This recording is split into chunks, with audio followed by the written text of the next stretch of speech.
snake. Peace Walker is the heart of the enemy's project. To prevent its completion, you'll need to either shut down or destroy the artificial intelligence that functions as its brain. According to Huey, that AI is now undergoing final calibrations in Strangelove's lab. It's inside a tropical cloud forest. Slip in and terminate that AI before they ship it out.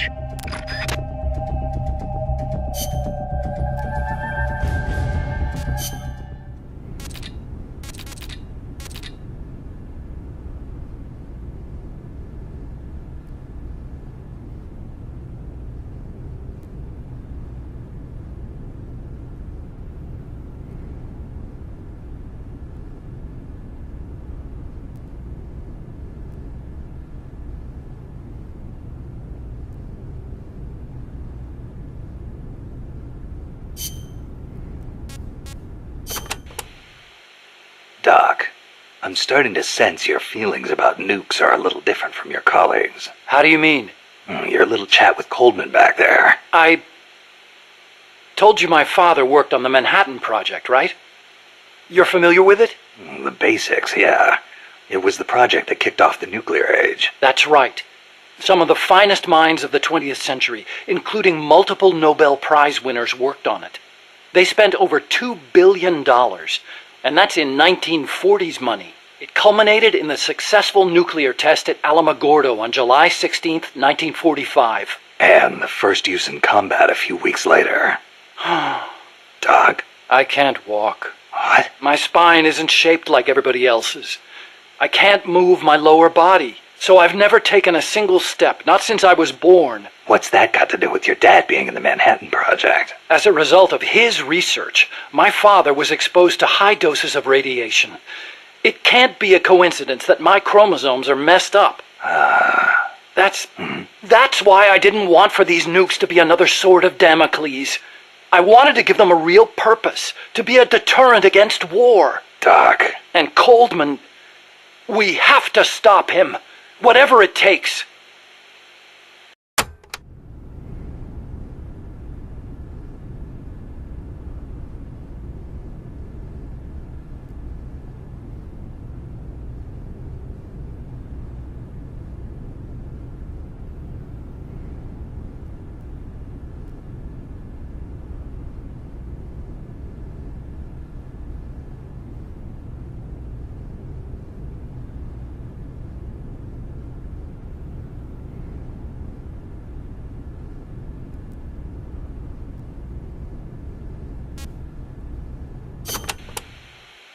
August 6th, 1945, Hiroshima.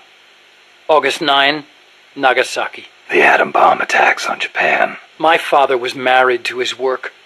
I don't have a single memory of going places or doing stuff with him on weekends. But even as a kid, I knew on some level that it was for his family. I respected him.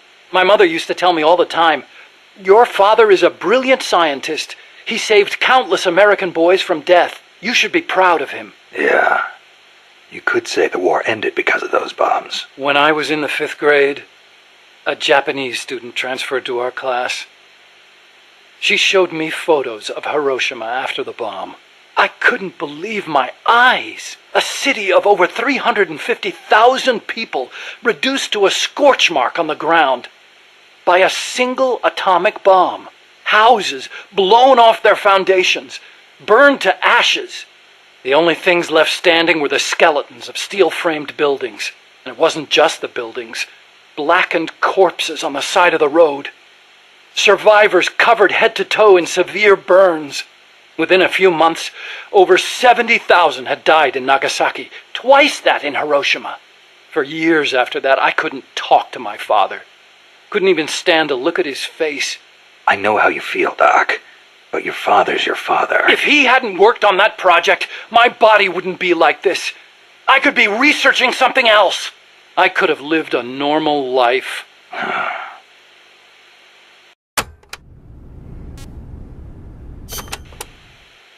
It wasn't so long ago the world stood on the brink of nuclear war. Just over on the other side of the Caribbean. I was 17 at the time. I'd skipped a few grades and was a sophomore at MIT. I remember feeling kind of apathetic about the news that came in every day. It seemed clear to me that as long as they had a grasp of the concept of nuclear deterrence, there was nothing to fear. Either that, or they were fanning that fear on purpose. As a way to secure a bigger defense budget? Huh, I can see that. But if that was their plan, it kind of backfired. Because it ushered in the era of détente between East and West. Coldman's really gonna do it this time. Once the nuclear genie is out of the bottle, the yoke of deterrence is going to be meaningless. People will die. Cities will burn. We have to stop him now before it's too late to turn back.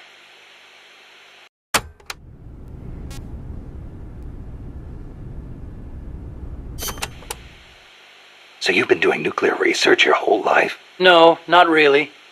At first I wanted to be an aerospace engineer. For me, the Sputnik launch was a good shock, not a bad one. I thought the age when science was used for war was over, and that a glorious age of space exploration was dawning. The year I skipped ahead and got into MIT, Gagarin went into orbit, which made me more excited than ever. Of course, even back then, I knew the space race was just another facet of the Cold War. Moscow had a leg up on us, and we were desperate to catch up. I know. But for me, it was a happy time. I joined NASA, got to do the kind of research I loved. Our nation's prestige hinged on our work. They gave us whatever resources we asked for. I knew you could turn a rocket into an ICBM by fitting it with a nuclear warhead, but that didn't bother me so much. It didn't last long, though. The space and nuclear arms races took up enormous sums of money. America beat Russia to the moon, but that's where it ended. Then came détente. Exactly. NASA's budget was slashed as a result. My father being a nuclear expert and all, they put me to work on a more obvious deterrent: missiles.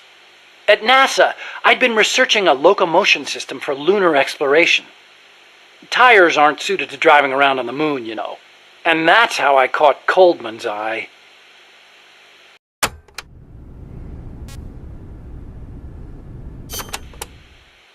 The aim of the Peace Walker project is to achieve robust nuclear deterrence across Central America by deploying a new nuclear weapon system along the Caribbean coast. Peace Walker is also the name of the system itself. A nuclear weapon named Peace. I can just see the look on Kaz's face. So why exactly does this new system need legs in the first place? Because it's a walker, an unmanned weapon moving under its own power and capable of launching a deterrent strike from anywhere.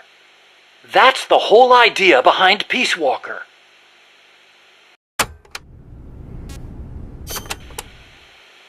The reason Peace Walker is a mobile nuclear weapon system is to maximize its potential as a nuclear deterrent. How so? If need be, Peace Walker can stay constantly on the move so that the adversary can't pinpoint its position. That allows it to avoid preemptive enemy strikes. So you're saying it keeps the retaliation card in play? Coldman likes to brag about it in this way. Like a land-based version of an SSBN. And there's another reason for them to be mobile. Peace Walker also has a self-destruct function.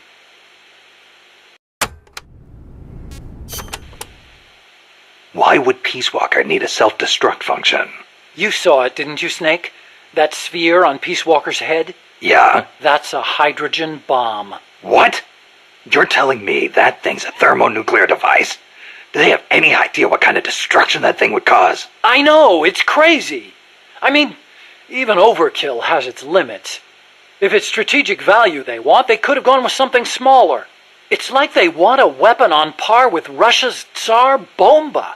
This arms race is running way out of control. It's an evolutionary dead end.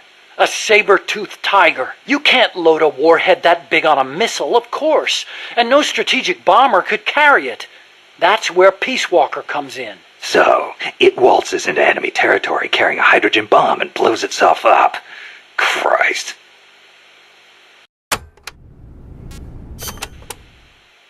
The biggest nuclear warhead ever actually detonated was the Soviet RDS-220, nicknamed Tsar Bomba. It had an estimated yield of 57 megatons, 10 times as much power as all the explosives used throughout World War II. The test took place on October 30, 1961, above Novaya Zemlya. The explosion is believed to have created a fireball over 2 miles in diameter. Can you believe that? like a miniature sun. The explosion was seen as far off as Finland, 600 miles away, and some people even reported windows shattering. The shock wave traveled 3 times around the Earth. 3 times? Peace Walker is armed with a massive hydrogen bomb, even more destructive than Tsar Bomba. It can sneak into enemy territory, lie low, and in the event of an enemy nuclear strike, detonate itself in retaliation. And the locomotion system that lets it do that? My research. Snake, those legs were supposed to make my dream come true. Now they're about to jump the fence of nuclear deterrence. You have to stop them. I'll apply all my energy into developing weapons and equipment to help you do it. Sounds like a deal.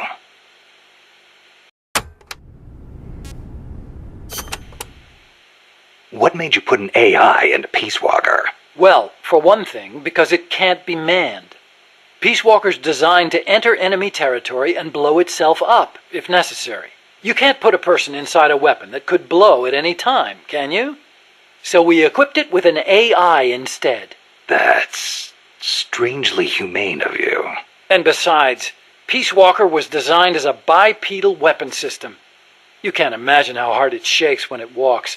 It'd turn a man into mush. Plus, when launching a nuclear missile, it has to perform ballistic calculations in real time. See?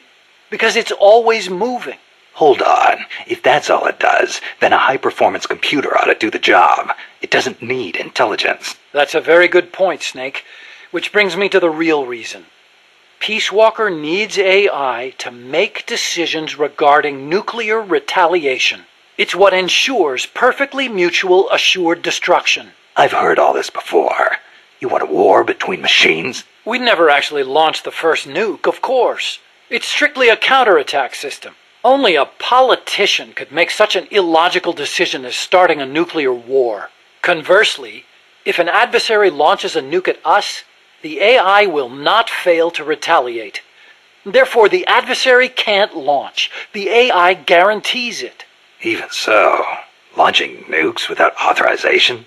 Boomer captains have the authority to launch if land communications are cut off. It's the same principle. Not even the captain of a boomer can make that decision alone. The way I heard it, that's the only situation where insubordination is allowed. Only because humans are imperfect. That's Coldman's line of thinking. You're saying that machines don't make mistakes? That's a myth. Worse than that, it's blind faith. We wouldn't put our fate, into the hands of any ordinary machine. That's what the AI is for. The decision to launch a retaliatory strike requires high-level judgment. You have to take into account not only the state of the war, but the entire world. And sometimes, you need to make a guess based on incomplete information. Huh. You think an AI can do all that? Yeah. At least Dr. Strangelove does.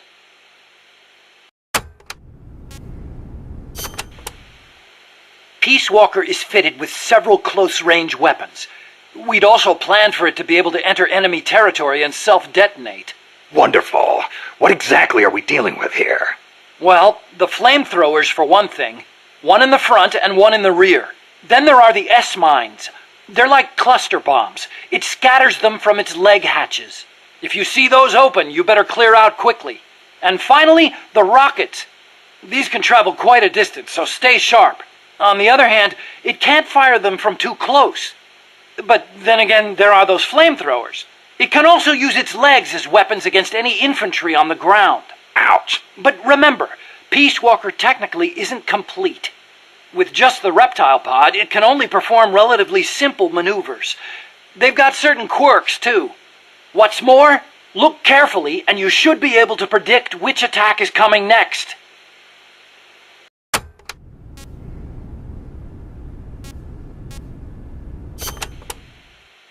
Okay, but why does Peace Walker need to walk on 2 legs?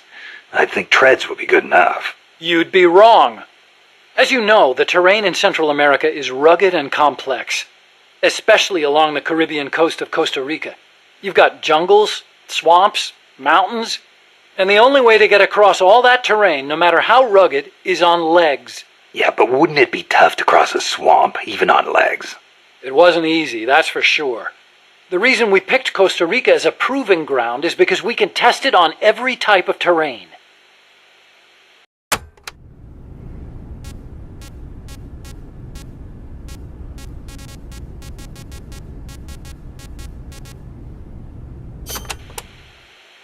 This Peace Walker project the CIA's talking about. You believed in it, huh? Yeah, I believed. Actually, maybe I just wanted to believe. What do you mean? Here's how Coldman explained it. Peace Walker's a weapon for peace. One to ensure true nuclear deterrence. It'd be the anchor to bring stability to Central America. He told me, the nuclear weapon system you've built will never be used.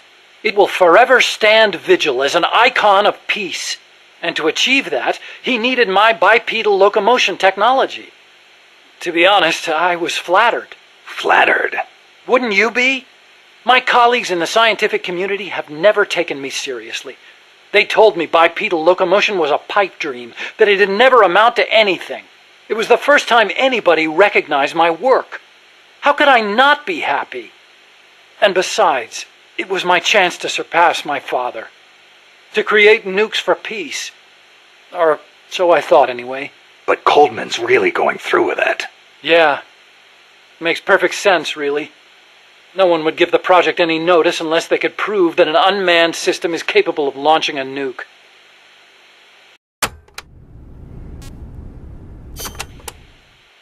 Why is Coldman going to launch a nuke? If all he wants to do is prove the AI retaliation system works, he doesn't need to put a live warhead on it. I agree. He could demonstrate the system by launching the missile alone, without a warhead. I asked him the same thing at first. He said there was no point in using a dummy missile. That it'd take an actual nuclear launch to deter potential enemies. Launching the real deal gives him a leg up in negotiations with Langley. That's what he's really after.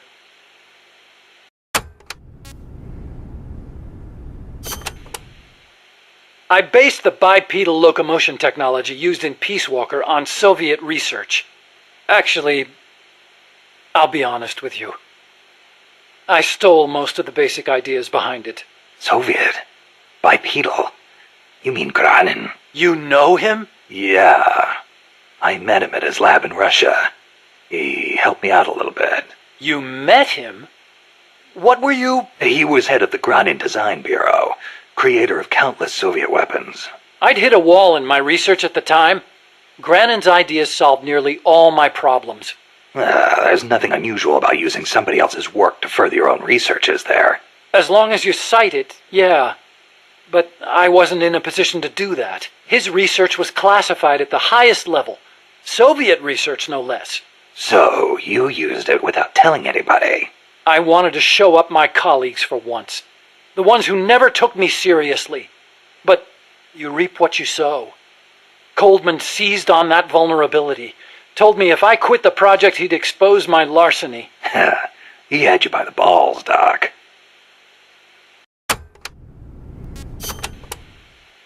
How'd you get your hands on Granin's research? That was also Coldman. He used his agency contacts to get a hold of it. Giving you stolen information, then using it to blackmail you. Damn. I knew it was Granin's work the minute I saw it. See, I'd been corresponding with him for a while. Corresponding? Letters. Between scientists doing the same kind of research. He always complained that nobody understood his ideas on bipedal locomotion. Ah, so you're the American friend he was talking about. Obviously, he didn't write a word about the technology in his letters. Except for one time. If by chance anything should happen to me, I entrust my research to you. Better that than handing it over to these ignorant so-called scientists. Sounds like him, all right. Then one day, his papers actually came. It wasn't hard for me to imagine what had happened to him. I felt it was my duty to carry on his work after him.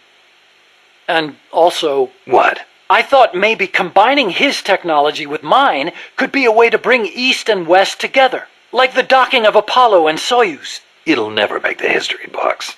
And it's still not a reason to plagiarize. You're right. You're absolutely right. I never had the courage to tell the truth, that's all. I always looked for excuses to cover it up. Until now. Huh? You told me everything. You're no longer a coward.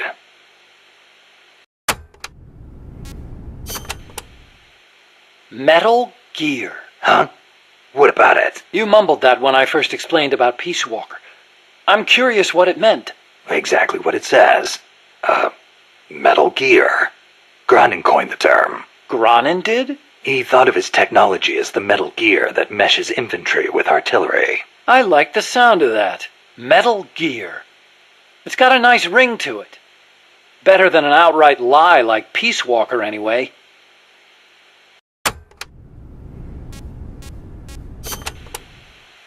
Those papers the CIA gave you, was there any data on the Shagohod in there? Shagohod? A nuclear tank that launches IRBMs. It competed against Gronin's system for approval. Oh, the thing with the rockets. Designed by a guy named Sokolov, right? What's so funny? No, I was just remembering some of the commentary Gronin added to the Shagohod papers. You should have seen the way he badmouthed it. It was too conservative, too ugly. I can imagine. He was so angry when he wrote that, he smeared up the ink. And you know how shoddy the paper is over there to begin with. I'll bet. That's Gronin, all right. Imagine accelerating the launcher itself to 300 miles an hour to extend the range of an IRBM. As stupid as it sounds, it's a hell of a concept. Who but the Soviets would think of using a tank as the first stage of a rocket? I actually took a cue from the Shagohod when I developed the Pupa. That hovercraft thing? You stole that one, too? Give me a little credit. I only borrowed the concept. The technology is original. As it turned out, hover technology wasn't enough to handle all the terrain in Central America. It relied too much on brute force. But the Shagohod was a major threat. That thing could corner like you wouldn't believe. Built pretty tough, too. You sure know a lot about it. It almost did me in. I couldn't forget it if I tried. Did you in? So you were the one who took it down. Wow! You really are amazing. I didn't do it alone. No, seriously, thank you. We might not be here today if they'd begun mass-producing that thing. Then again, they're hard at work now miniaturizing nuclear warheads. Pretty soon they won't even need an accelerated launcher like the Shagohod. Great. That means they're that much closer to being able to launch from anywhere in the world.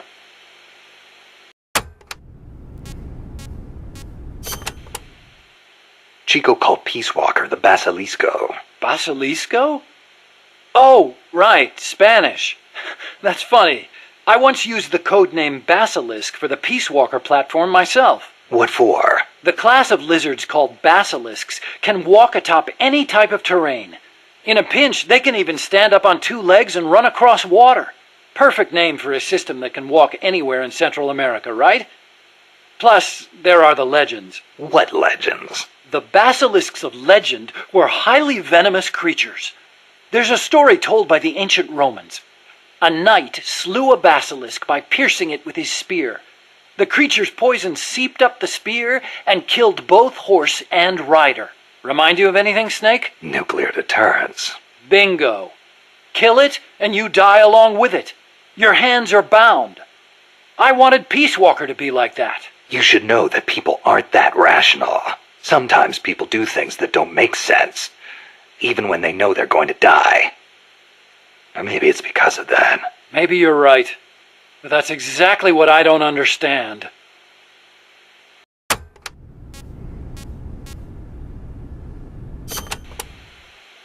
So this Dr. Strangelove was at NASA? Yeah. Well, actually, Strangelove left for DARPA not long after I joined. And then the two of you ended up back together doing research in Costa Rica. Not exactly together. We coordinated on a few things, but the research projects themselves were separate from each other. We had it worked out so that Dr. Strangelove handled the mammal pod, Peace Walker's cerebrum, while I did the rest. That letter, something to do with your research? Huh? No, it's yeah, it's a report. Research findings. Research findings? Anything in there we could use against Peace Walker? Nothing. Nothing at all. Just don't read it, okay? Promise me you won't?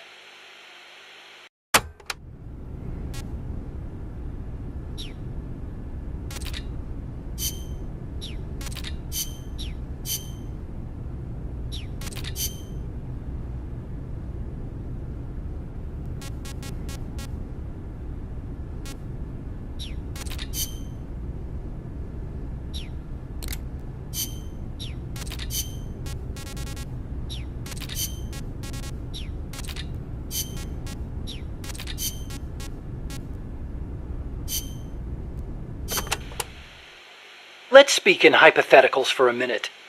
Say you wanted to make a clone of yourself. A clone? Paramedic had the same idea. It's science fiction. I'm just hypothesizing here.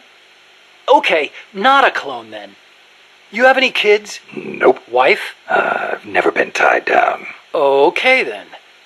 So, we're still talking hypotheticals. Say you had a son who'd inherited your genes. Someone with the same combat abilities as you. Would you challenge him to a fight? Not to sound cocky, but I wouldn't want to do that. No telling who'd survive. I'll bet. You picked up on the Pupa 5000's combat patterns in seconds. Only with your advice, Doc. Well, if anybody could learn to do it just by listening, it'd be easy. But you're a born soldier. Yeah, you must have been born with genes geared for combat. Soldier genes, if you will. Genes geared for combat? I don't care how advanced their research is. You can't blame genes for everything. Blame genes? You think it's funny? What? You think genes have nothing to do with this body I was born with? I don't know. Look, that fear of facing someone of equal ability in combat, imagine that on a strategic scale. That's the concept of nuclear deterrence. The idea is, when all sides are armed with the destructive power of nuclear weapons, they'll avoid nuclear war in order to prevent mutual annihilation. Doesn't sound all that sophisticated to me. Exactly. It's so simple in principle. But because it's so simple, whether or not it works properly depends on the people involved. In that sense, what we're looking at now is a malfunction in deterrence theory. Coldman. You got it. Please, Snake, don't let deterrence die.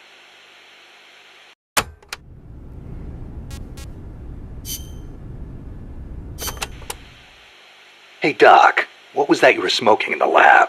It looked like a cigarette, but it wasn't lit. Oh, it's an electronic cigarette. I designed it myself. Pretty neat, huh? Electronic cigarette. Yup, a liquid in the filter that turns into vapor, and you inhale the microparticles. So that was vapor. I'd actually rather be smoking normal cigarettes, but not in that room. The smoke would wreck the precision equipment in there, ruin all its wiring.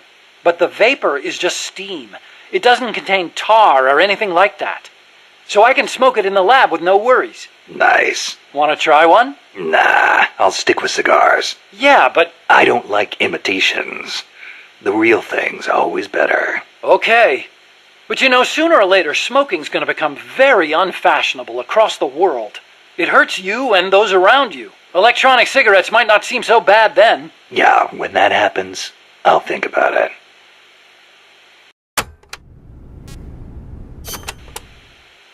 You said your dad was involved in the Manhattan Project, right? Yeah? And you think that's why you can't walk? I don't know. Actually, you know, probably not.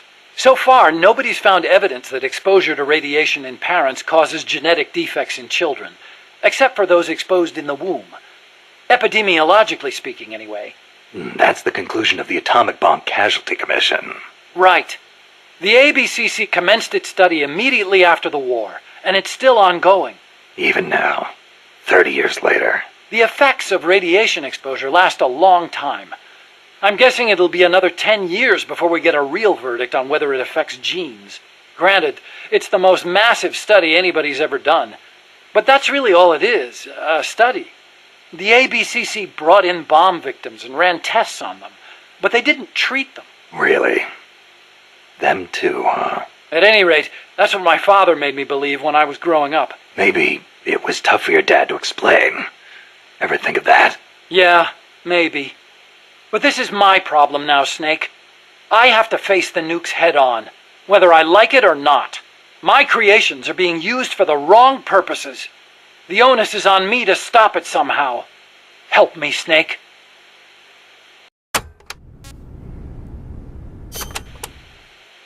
Hey, as long as I'm here at Mother Base, why not assign me to the R&D team? You could use a guy like me. Glad to have you on board. I'm sure Kaz is, too. Once I've got the necessary materials and design specs together, I should be able to start building you that bipedal weapon platform. Nothing would make me happier than for my research to help put a stop to Peace Walker.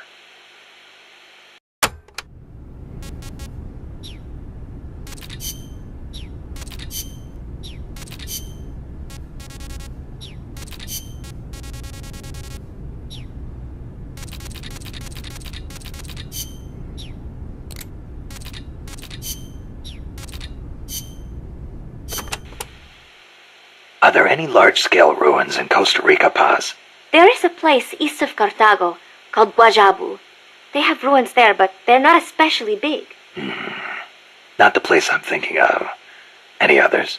Well, if you go a little way across the border into Nicaragua, there's a place called La Fortaleza de la Inmaculada Concepción. That is the only famous one. Then what were those ruins I saw from up on Irasu? There are a lot of things we still do not know about Costa Rica's ancient civilizations. There are giant stone spheres throughout the country. What they were used for is still a mystery.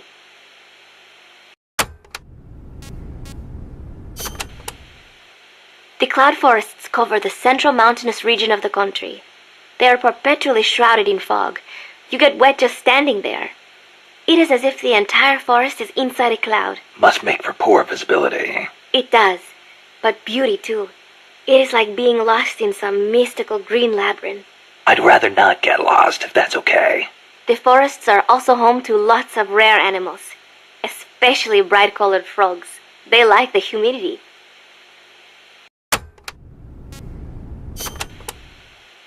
You know that butterfly painted on Peace Walker? Any idea what that is? It is a morpho, a Palladius morpho, if I'm not mistaken. Pallades morpho. Uh-huh. It is the most common type of morpho in Costa Rica. Huh. It has these gorgeous metallic blue wings that shimmer in the light. You can see them even from a distance. You mean they reflect light? Correct. It is called structural color. Morpho scales have tiny bumps on them that interfere with the light and make them look blue. The space between the bumps corresponds to the wavelength of the blue light. Let me see if I get this. So if you could change the spacing, you'd end up seeing a different color. That is the principle. I heard somewhere it is being researched as a way to color cloth without dye. Think of the camouflage you could make with that. Is that all you can think of? Hey, it's important. What I don't get is why they'd put a butterfly on Peace Walker. Maybe because it looks pretty. I hope that's all it is.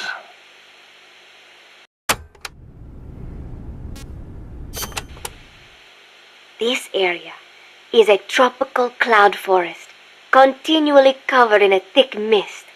It is quite a mystical place. Selva de la Leche. Forest of milk. I can barely see in front of me. There you go again. The forest is basically sitting in a cloud, so of course it's going to be hard to see. But you know, the cloud forest is the only place many exotic creatures can live. Well, if they're not edible, I'm not interested. Snake, I'll have you know people travel from all around the world to witness Costa Rica's unique fauna.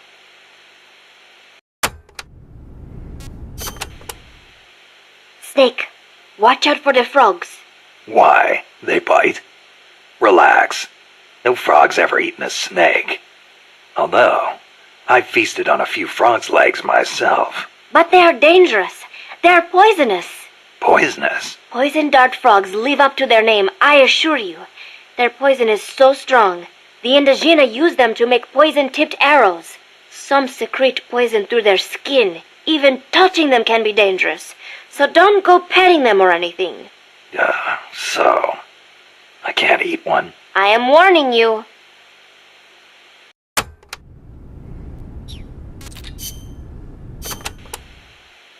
From here on in, you'll be in a cloud forest.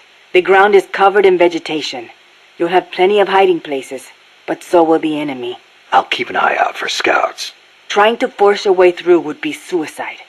Know the enemy's location before making any moves. Too bad you don't have some sort of radar. I could try night vision. Once you know where an enemy is, decide how you want to handle him. You could get into his blind spots. Or drop him from a distance before he even has a clue someone's around. An eye for an eye, right?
survival.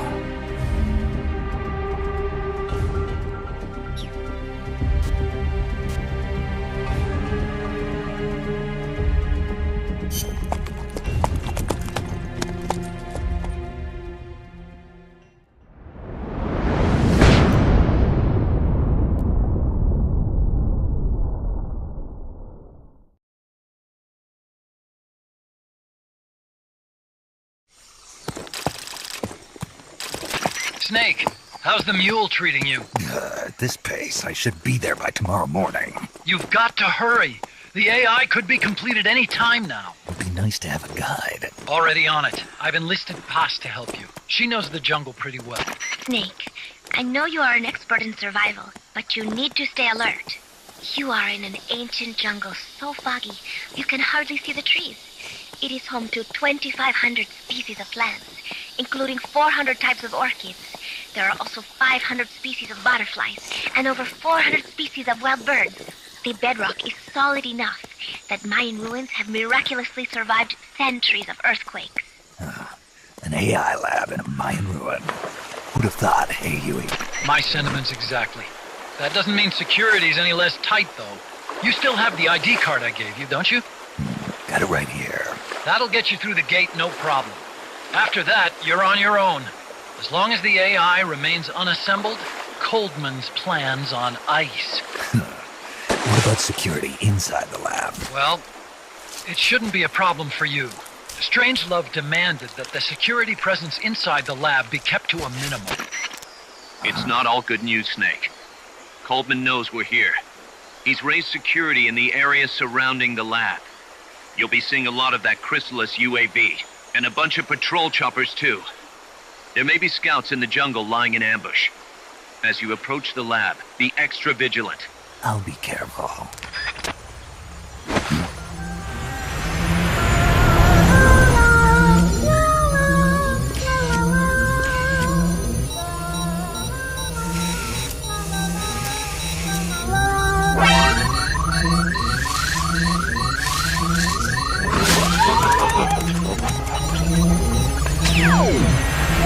They're looking for you. Stay sharp.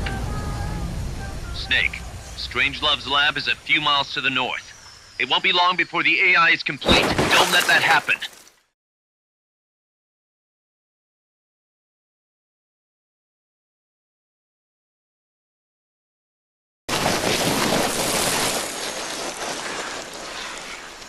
Careful. If there's enemy scouts around here, they'll be nearly impossible to see.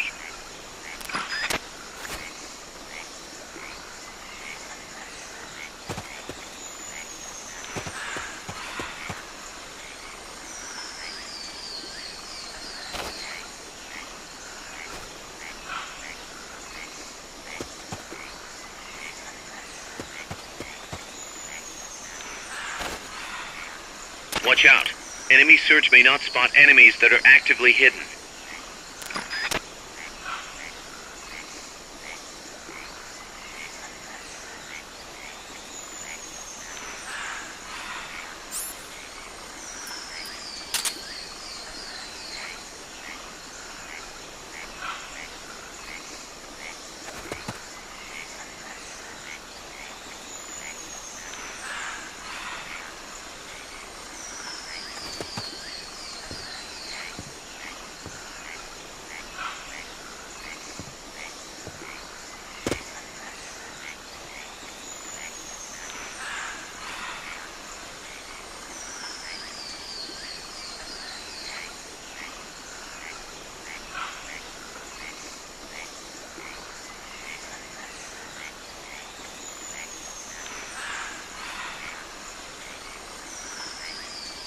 Somebody there?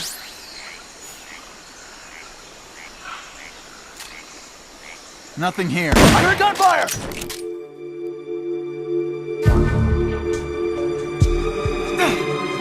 We're under attack! Going to alert status! Understood. Dispatching reinforcements. Proceed with extra caution.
Survival.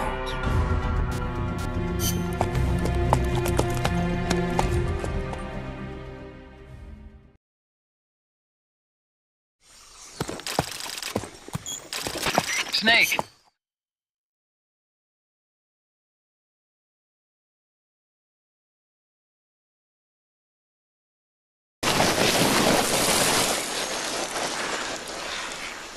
Careful.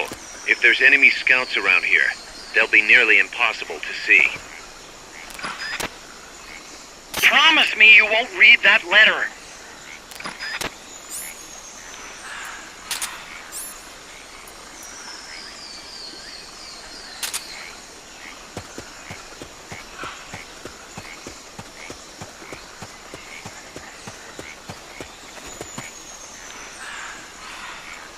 Watch out. Enemy search may not spot enemies that are actively hidden.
Start talking.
Freeze!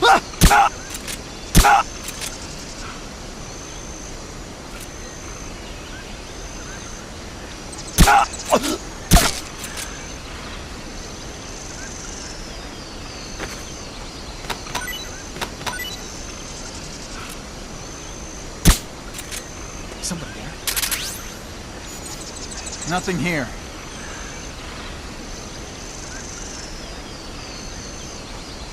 Somebody there? Here he is!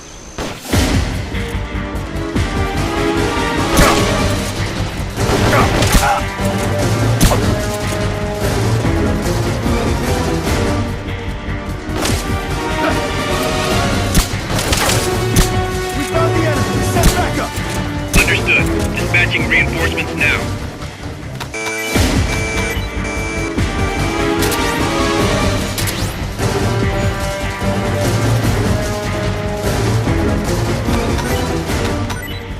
Wait! The enemy's here!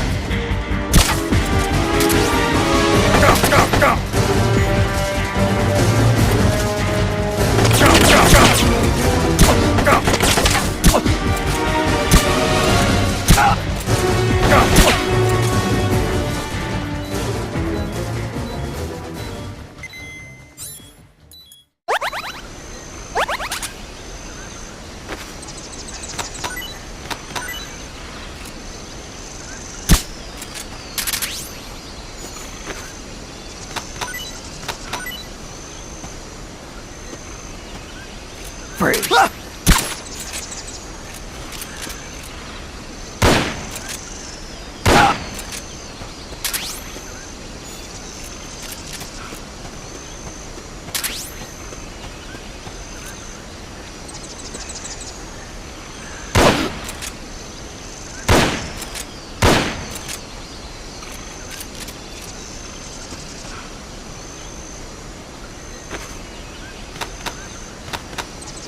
Freeze!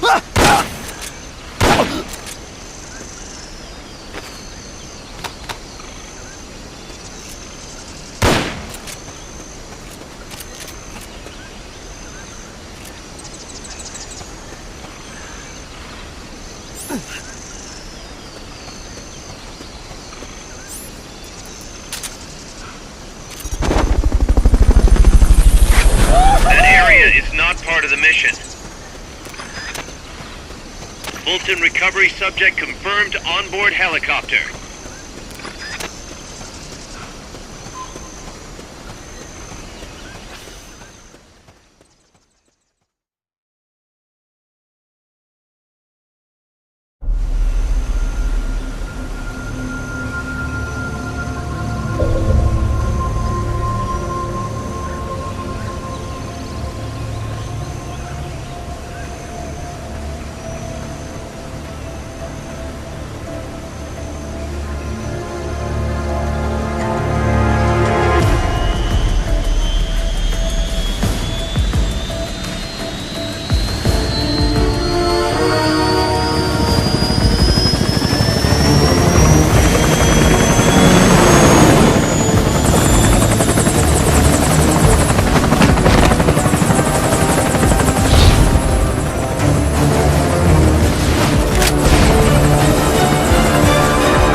Thanks for putting me on the R&D team, Snake. I'll cut to the chase. We've commenced development on our own bipedal weapon. The only thing is, we don't exactly have easy access to resources here. Yeah. Unfortunately, we don't have the budget of a defense department behind us. I understand. That's why I want to ask you something. If you fight any more AI weapons, could you try to gather as many of their parts as you can? That would really make things go a lot smoother. Again, easier said than done. If anyone could do it to take unnecessary risks, you're the boss around here. All right. No promises, but I'll think about it. Great. Also, each AI weapon has a head part that serves as the core of its armament. Recovering a head part will allow you to use the weapon associated with that part. But those guys won't go down without a fight, so don't get too preoccupied with this stuff. Don't worry. I'm not about to risk my life for a bunch of scrap. I would hope not. One more thing. Our new bipedal weapon needs a name. Good point. We can't keep calling it our bipedal weapon. I had a talk with Miller, and we came up with Metal Gear Zeke. Metal Gear... Zeke? Yep. As you know, Metal Gear was coined by Granin. And Zeke? It's a name the U.S. military gave to Japanese aircraft that flew during World War II. Zeke was the Japanese Navy's best fighter plane. So are you okay with that, Snake? Sure. Fine by me. Miller was saying that an army without borders will need a deterrent against other countries. He's right. With Metal Gear, MSF can achieve true independence. Here's hoping.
take it out somehow.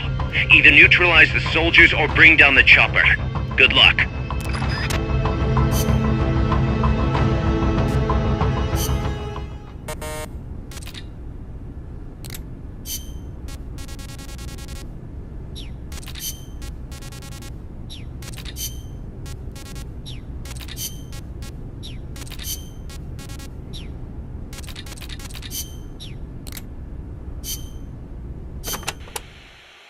Catarata de la Muerte means waterfall of death.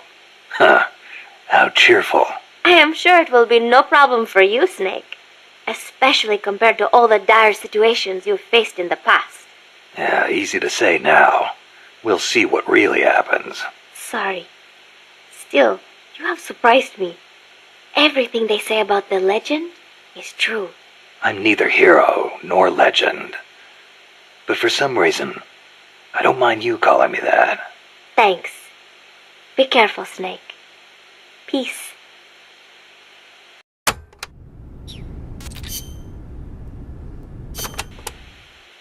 Don't even think about facing a chopper head-on.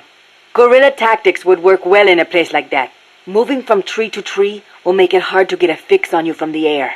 That's your best chance. Good thinking, Commandante. You clearly know your way around a battlefield. Enough, boss. Time to stop talking and start using your ears. When you're hiding, you won't be able to see the chopper that well. It's important to use sound to get a read on its position. You could also try taking out its tail rotor. That would greatly reduce its mobility. And watch out for ground troops. Copy that, Commandante.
Neutralize the enemy troops. One right before they spot you.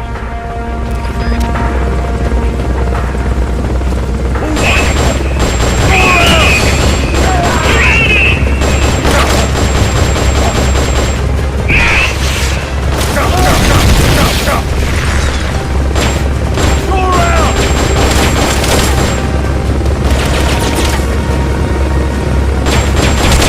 go, go, go!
What happened, Snake? Snake!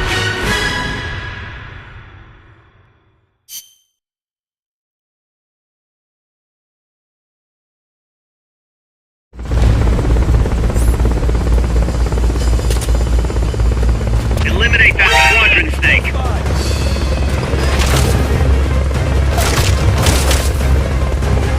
Go around!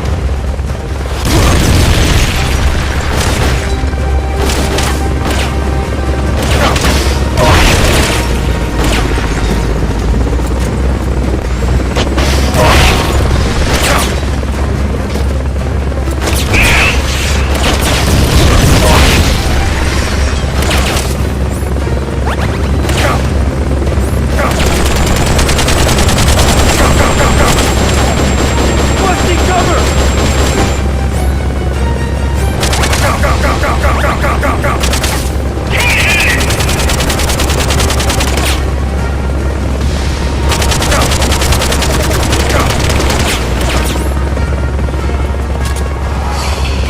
Go around!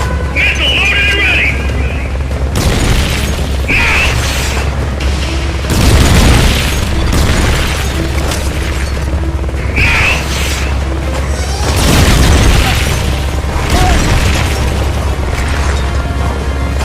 Done for!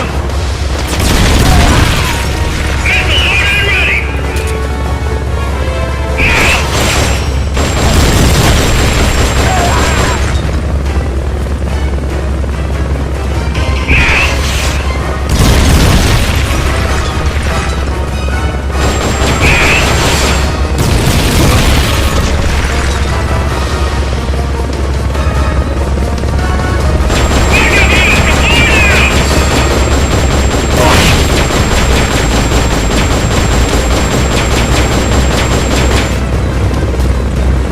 Go around!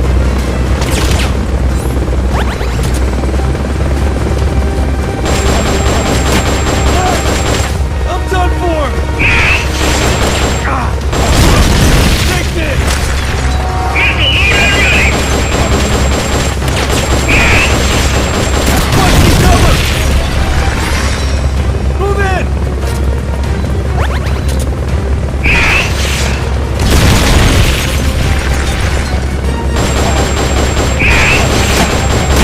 Go around! Missile loaded and ready.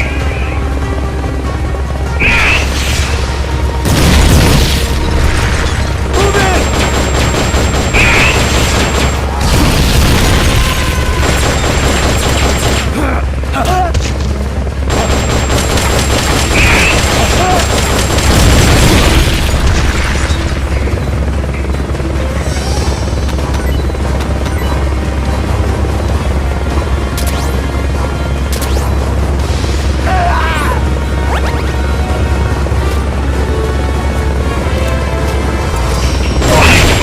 Their fuel tank's gone.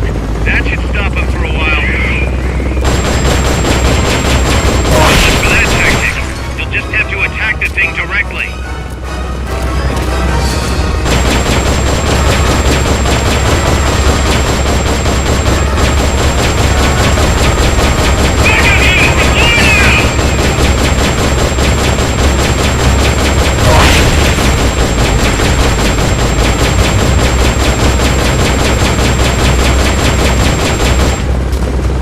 Go around!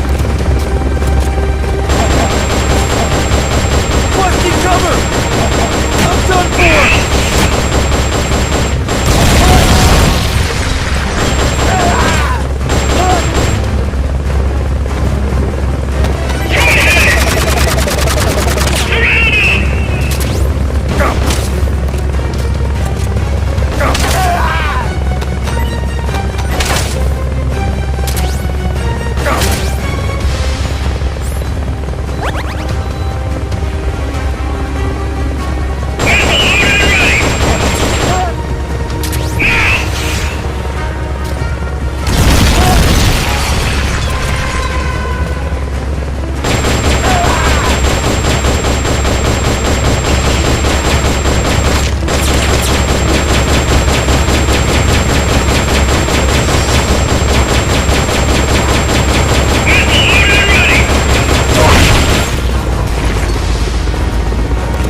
we're on, boss. Respond! Boss!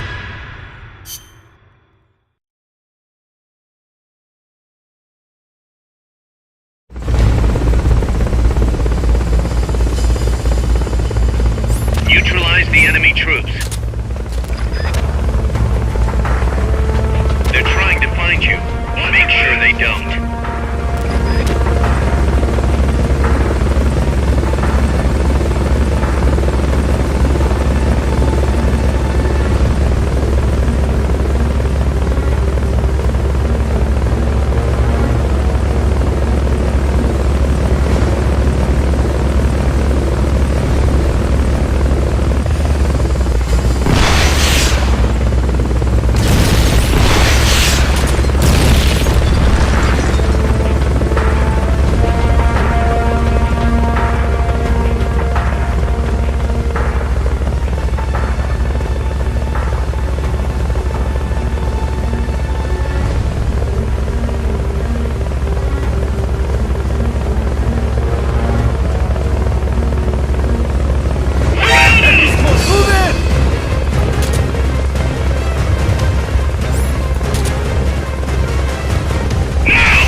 Boss, I'm starting to wonder if recruiting the soldiers with a Fulton isn't a little heavy-handed. I already don't like where this is going. I think the voluntary approach could be more pragmatic. Technically, we're not a corporate entity, but at our size, that's not too far from the truth. We can't keep using guerrilla tactics to find new blood. To search for volunteers, select recruit from the menu, or select trade to exchange soldiers with other mercenary units. Yeah, provided we've got the friends for that.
Snake, infiltrate Dr. Strangelove's research lab and either deactivate or destroy the AI.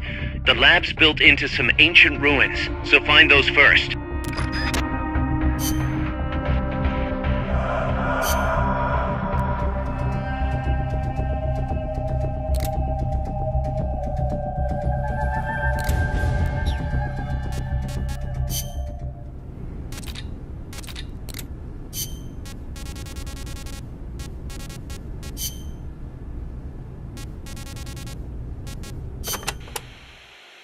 The sneaking suit is a specialized uniform for stealth missions. It provides excellent camo in any stage. Even better, you won't make a sound when you walk. Ooh, so I won't need to tiptoe all the time. And to top it off, it also makes your wounds heal faster. The fabric exerts just the right amount of pressure on your body to help stop bleeding. Huh. Not a bad little trick.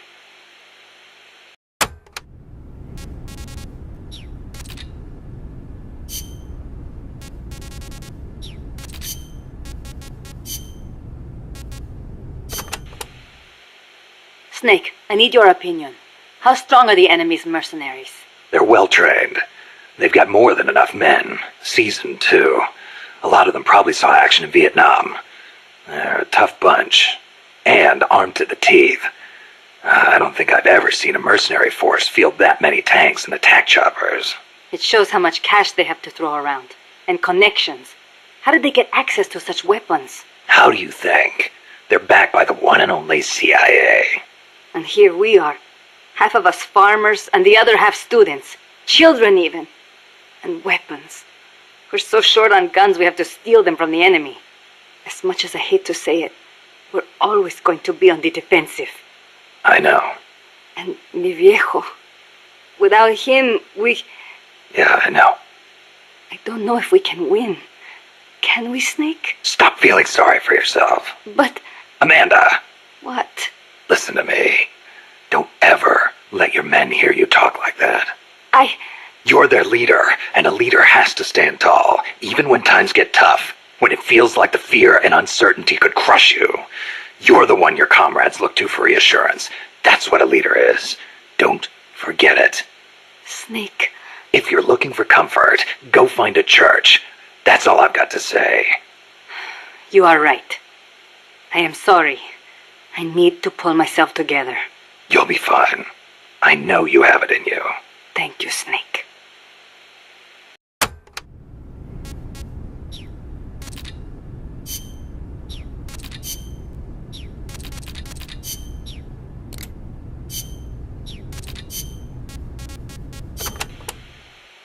Selva de la Muerte, huh? Forest of Death. Wouldn't want to get lost here. Sure wouldn't. But do not worry. I will be your guide. Happy to hear it. By the way, Snake, you know much about sloths? Just the name. They are amazing. Sloths spend almost all of their lives up in the trees, except for when they have to go to the bathroom. Plus, they barely eat a thing. What? How do they survive? Why do you think they are called sloths? They hardly move, so they hardly burn any energy. They are also able to maintain a low body temperature, lowering their metabolism further and allowing them to survive on very little. Wouldn't that make it easier for them to get picked off by predators? They stick to the trees, helping them blend in and stay out of sight. They say there are even some sloths that grow moss when they reach a certain age, like some sort of fairy tale forest hermit, huh? I knew a great old sniper once. Guess he was even more in tune with nature than I thought. Old sniper? What are you talking about?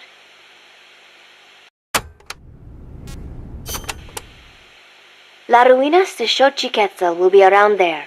They have not been restored at all, so they may well be covered in plants. Xochiquetzal? An Aztec goddess of fertility and beauty.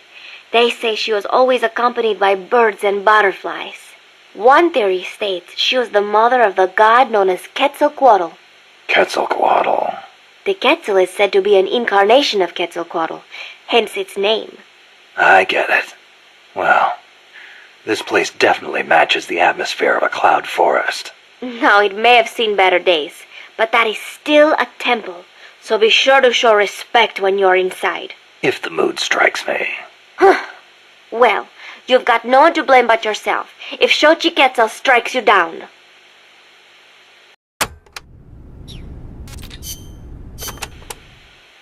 The paths there are buried in vegetation. Work with nature to conceal yourself, and you'll be much harder to spot. A ghillie suit would be perfect here. In any case, take caution when advancing. Don't wear anything that stands out. The ruins are a labyrinth, so try and keep your bearings. I could use those walls to stay out of sight. Once a sniper is spotted, he'll move to another location. You shouldn't stick to the same place either. Oh, I know.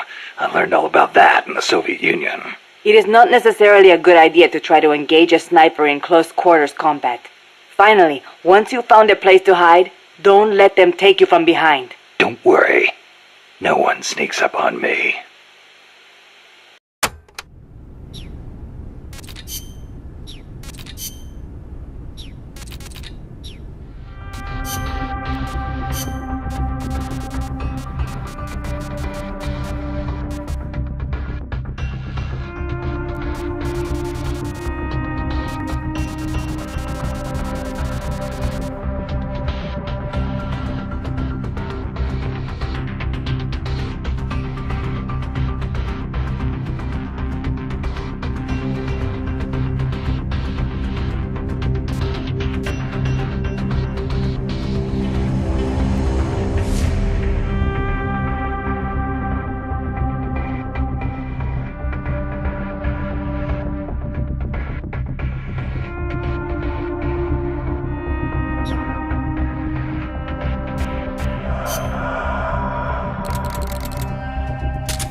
Some scouts are really hard to spot because they use grass or dirt to camouflage themselves.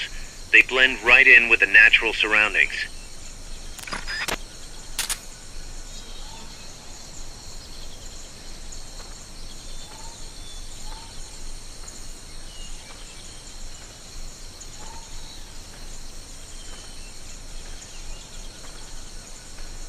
Snipers and laser sights are a deadly combination.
somebody there?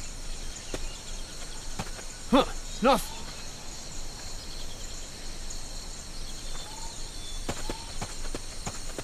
Is somebody there? Huh, nothing.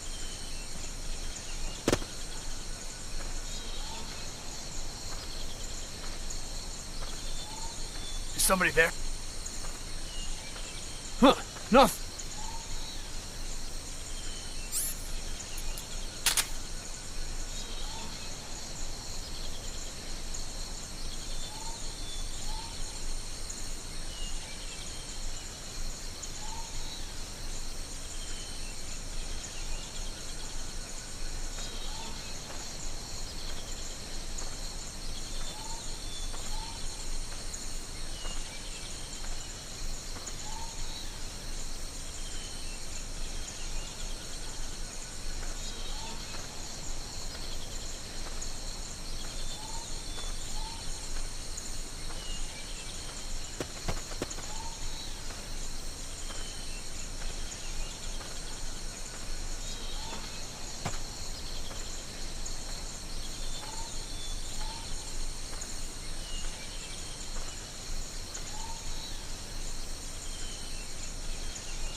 Enemy!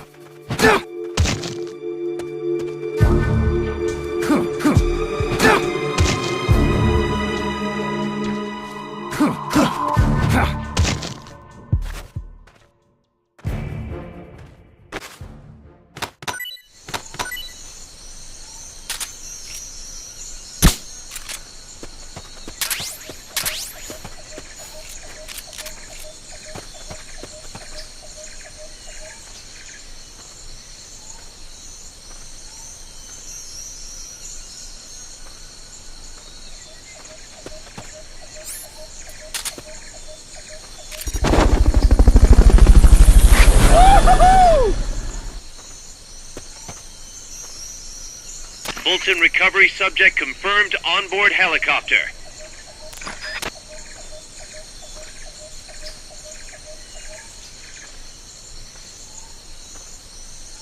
Is somebody there? Huh, nothing.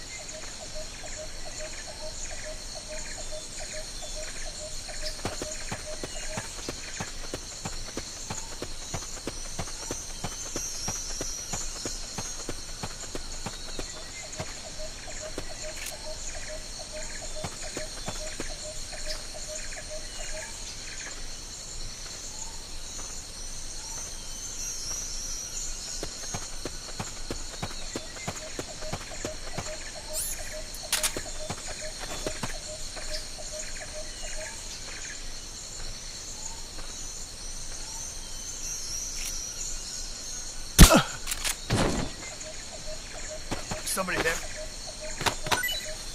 Huh, nothing. Is somebody there?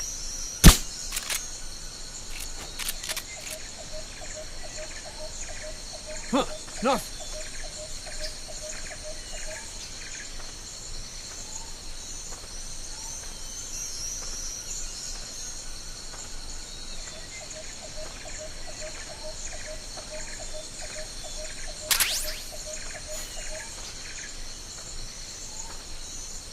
Somebody there? Huh, nothing.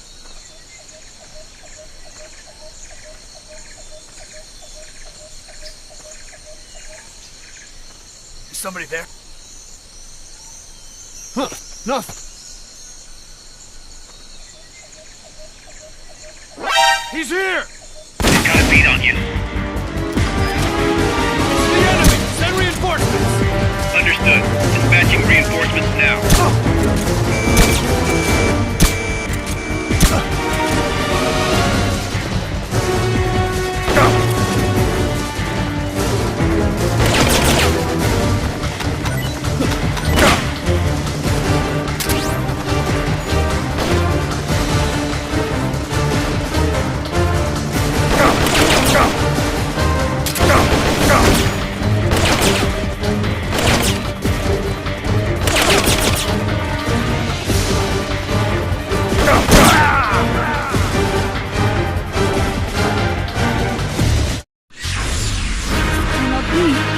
Snake! There's so much more I wanted to learn from you.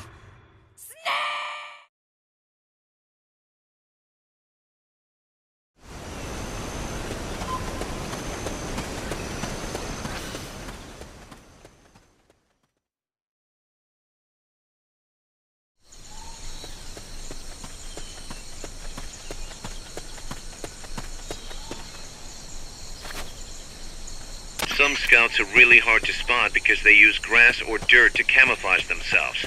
They blend right in with the natural surroundings.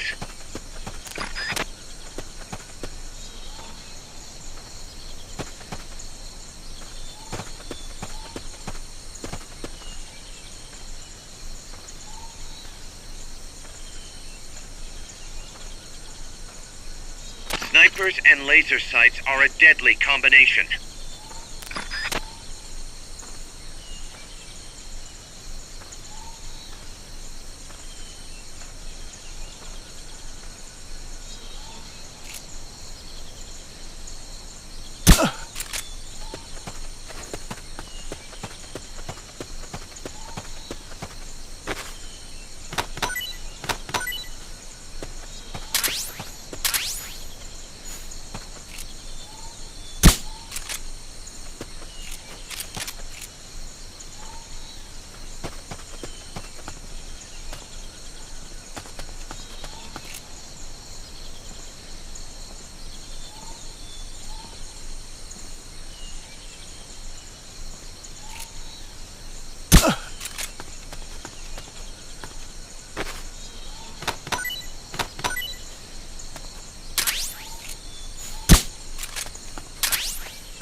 Skeleton recovery subject confirmed onboard helicopter.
Is somebody there? Huh, nothing.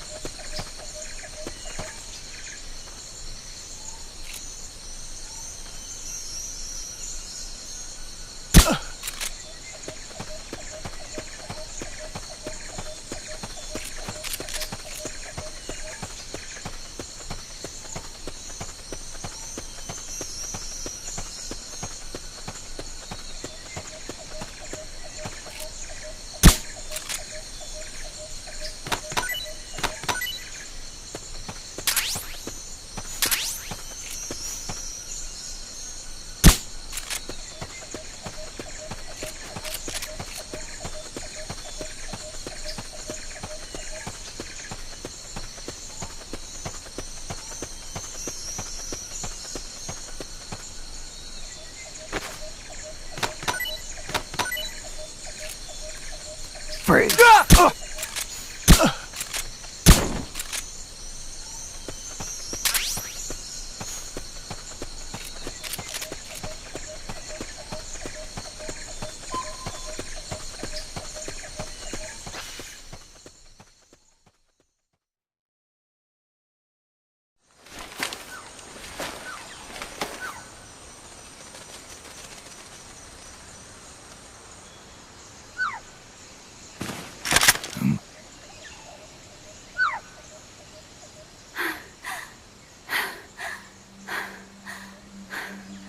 Hey. Tu m'as trouvé. C'est moi, le loup. French. Fini de jouer à cache-cache. Dis-moi qui tu es. Please, do not kill me. You're no soldier. I am a tourist. What's your name? Please. What are you doing here? Cecile. Cosima. Caminada. You're not one of the soldiers? Please, lower your gun. Who are you? I'm an ornithologist. A poacher? The gun's for self-defense. I'm looking for that one rare bird in Costa Rica. Which one? The quetzal? Right, the quetzal. They're rare, but they're not covered under the Washington Treaty. The resplendent Quetzal is red-listed. Really? You know your stuff. I am an ornithologist myself. Well, we'll have to compare notes later. Here, drink some of this.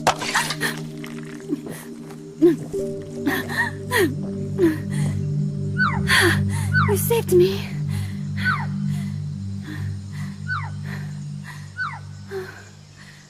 They told me this was a paradise.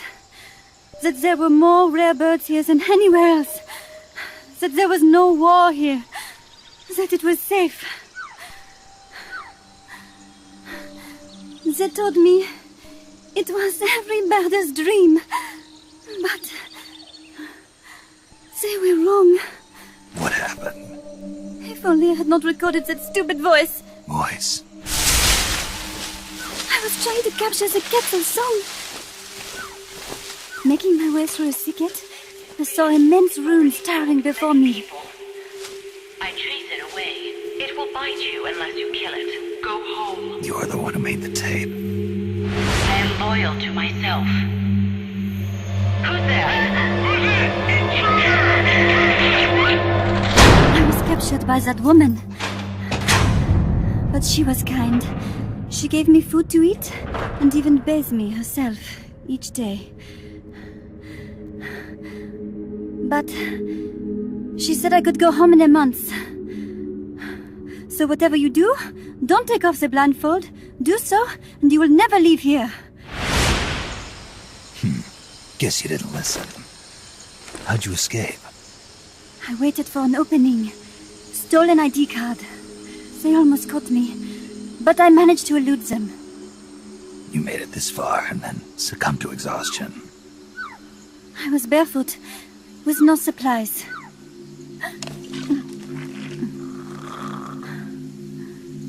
Oh, I am so sorry. I drank it all. That facility. Did you see anybody else in there? Well, there was another woman, but I never saw her in person. Because, you know, the blindfold. Oh, yes. She often sang. Sang? It was such a strange song. What kind of person was she? Could you tell anything from her voice? I don't know. I don't even know why I was held a prisoner. They confiscated my equipment, my supplies, my passport, money, everything. The only thing I was allowed to keep were my undergarments, so that I would not be able to escape. And now, I am without even the means to prove who I am. I will not make it home to Paris like this. In that case, come to our place. Huh? You don't need a passport there. Don't even need a name. If you want to go back to Paris, we'll take you there anytime. What I want is a shower, a change of clothes, and a cigarette. I've got a cigar. It's Cuban. No French cigarettes? I prefer unfiltered. Fresh out. But come back to my place, and you can have all the French cigarettes you want. It sounds like heaven. Close, but not quite. Outer heaven. It is sounding better all the time. So, you must have gotten a look at the facility when you escaped, right? What's in there? Lots of machinery. A big computer, like you would see in a university. What about the room where you heard the voice? Anybody in there? I don't know. There was a tube. A large tube in the back. When I approached it, I heard a voice. What did it say? Jack. Yes, it simply said Jack, over and over. Jack. Listen, you've got to get me out of here. I really need a shower.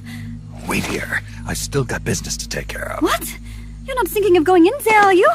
You can't leave me here. Relax. I'll have some friends pick you up. This is Miller. One for recovery. A civilian. Snake, we don't have room for any more civilians here. Not even for a blonde Parisienne. A what? So she's, pretty foxy? See for yourself. If what she's saying is true, I think we found Paz's friend. The missing one? I'm thinking that she's the one that made that tape. Have her listen to it when she gets there. So she's safe then. Good news. I'm sure Paz will be glad to hear it. You bet. Snake, the ruins are just up ahead. Head north. On my way. What about me? Stay put. Ever wonder what it's like to be a bird? Huh?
It won't open. Damn. It won't open. What's wrong with it?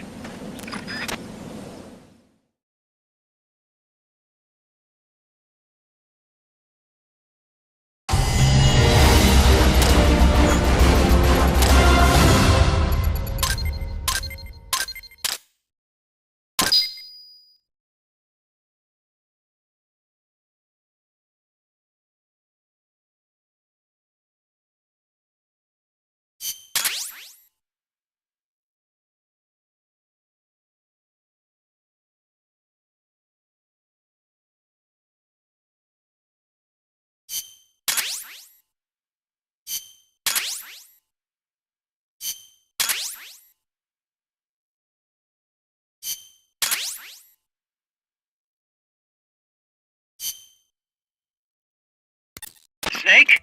Huey, your ID card isn't working. It won't open the lock. It can't be. What's going on? She hates me that much? Strangelove's in charge of authorizing IDs. Sometimes a working card has its privileges removed. Say, if she decides she doesn't like that card's carrier. You think that's what happened? Well, I was never exactly her favorite. Well, this could be tricky. The soldiers outside aren't allowed in the lab either, so their cards won't do you any good. Great. Snake, Kaz, where's Cecile? she just got here. Hold on. Snake! Cecile, how'd it feel to fly? Wonderful. For a moment, I felt what it must be like to be a bird. It almost made me want to give up my research and get a pilot's license. Did you need something? You said you'd gotten an ID card, right? Yes, but it was confiscated when the guards got me. Who took it? What did he look like? He had an orange jacket. I cannot recall his face, though. Yeah, they all look pretty much the same. Where did it happen? Let me think. Ah, yes! I do remember hearing the song of a nearby kettle. Just what I'd expect from a birder. Would you like to hear it? What's that song? It's my kettle. I took it with me when I was rescued. Didn't you say something about them being covered under the Washington Convention?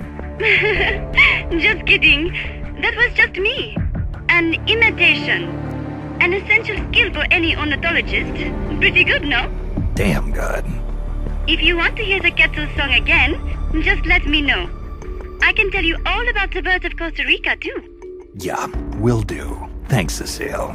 No. Thank you, Snake. Talk to you soon. Kaz, did you play that tape for Cecile? I sure did.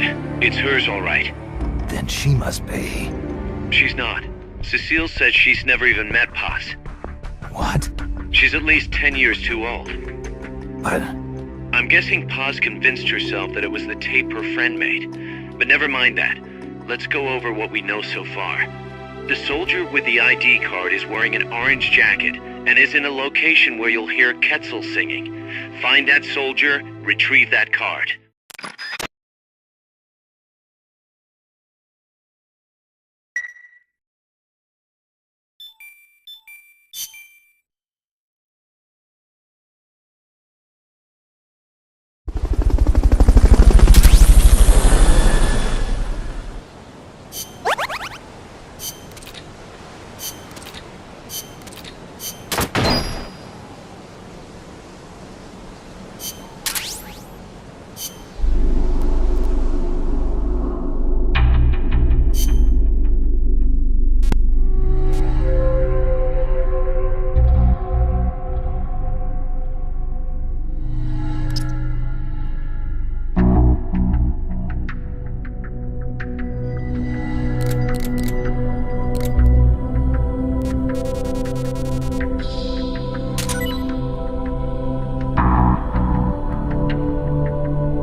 Looks like our reputation is spreading. We've got battle-hardened veterans from all kinds of places trying to join our army. But they insist on testing your skills to see if you're the real deal before they'll join. Let's put these arrogant upstarts in their place. Take them down using hand-to-hand strikes or CQC. If you can knock them all out within the time limit, they'll join us, becoming powerful allies. Don't disappoint them, boss. Show them what you got.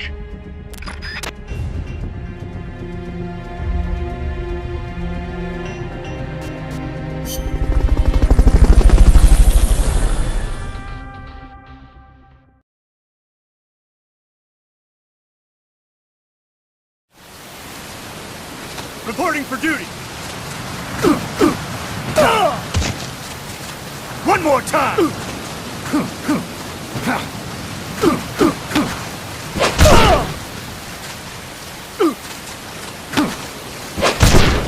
You win this one.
Looks like our reputation is spreading.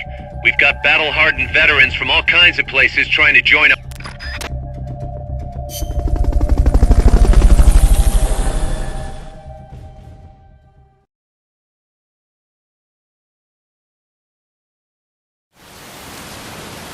Reporting for duty.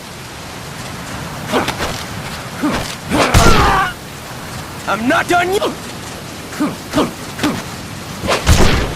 You win!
Snake, to gain access to the lab, you'll need an ID card. You can get one from a guard in an orange jacket stationed in an area where you can hear Quetzal singing. To get the ID card from the soldier, do a body check. You've got to get inside that lab before the AI gets shipped out. Get a move on.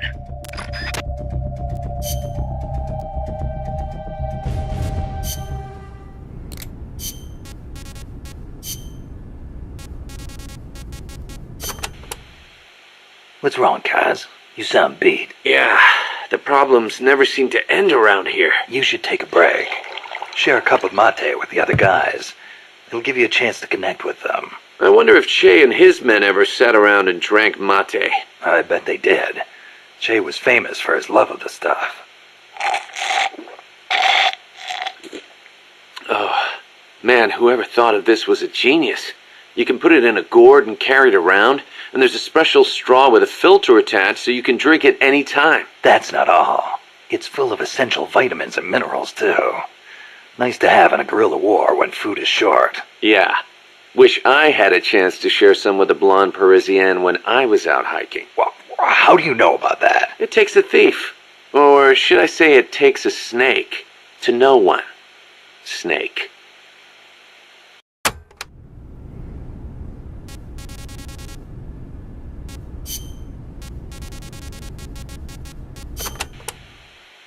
Scouts are outfitted with camouflage to help them hide.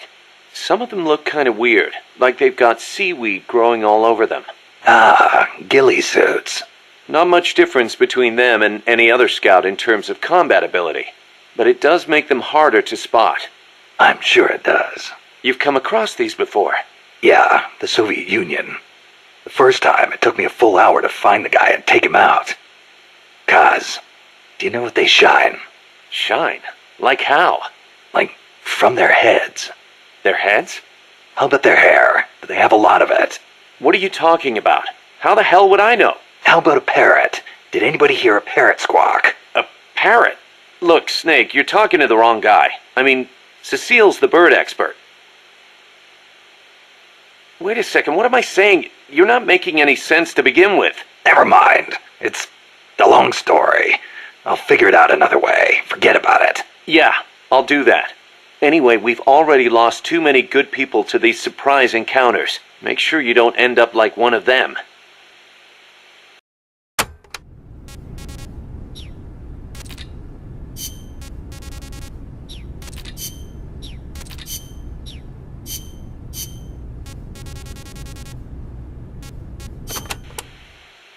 Did you see a Quetzal snake? Yep. What do you think?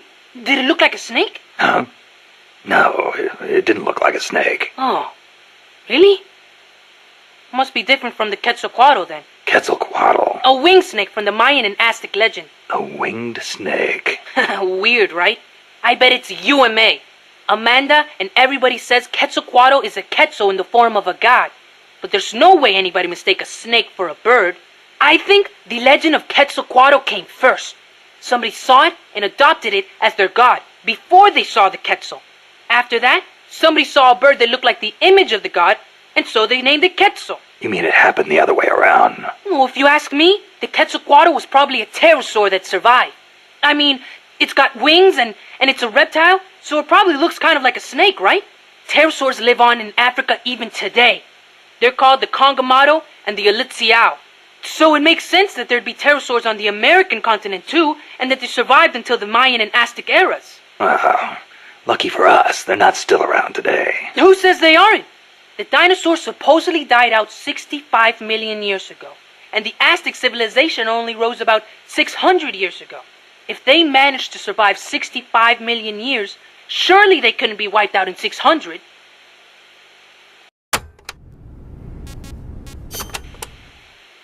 Pterosaurs survive today in the African countries of Cameroon and Congo.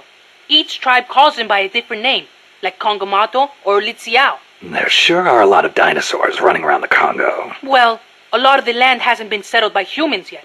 They've survived all this time, just undiscovered by man. But they're finding fossils in America too. This one they found 3 years ago in Texas had a wingspan of more than 12 meters. If I saw a gigantic pterosaur like that, I'd probably call it a god too. Yup, I'm sure that's what the Quetzalcoatl really is.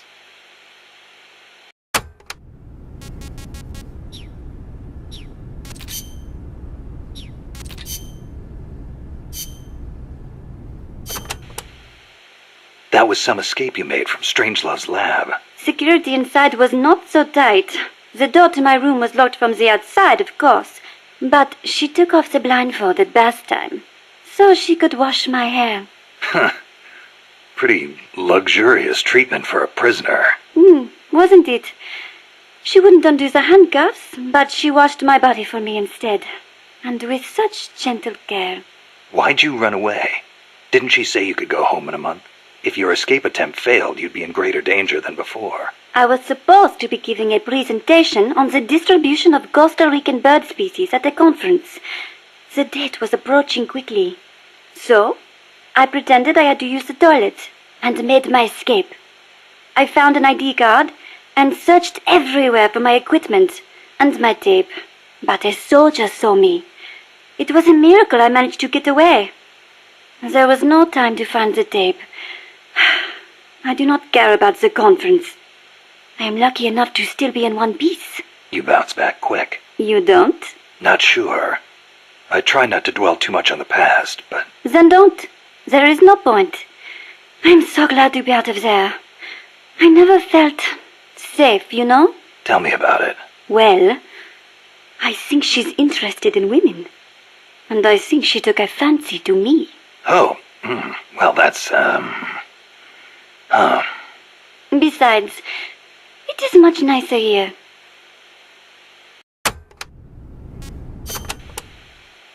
Was it just the two women in the lab? Most of the time, oui. And one of them, you only heard her voice, right? Yes, that is correct. Such a wonderful voice. It sent chills up my spine. What was the other woman like? Don't even think about it. She has not the slightest interest in men. No, it's part of my mission to... Only teasing. Let me think. I believe she was in her 30s. Pretty, with a good sense of style, but austere in her tastes. A very unusual woman. And she was doing research on AI. AI? So that is what she was up to. You know, she did say something interesting. That people should not be going into space. That it is too dangerous. An automated control system for rockets, then. She said something about wanting to get closer to her dying wish. I think she must have been talking about an old lover. Lover? You mean another woman? My! Aren't we curious about women and other women? You want to hear the terrible things she tried to do to me? That's not what I meant. It's all right. You can be honest. You two seem to get along awfully well together. No, not at all. I think you're hiding something. Never mind. Aren't you supposed to be looking for the Quetzal? Here, I'll demonstrate its call for you.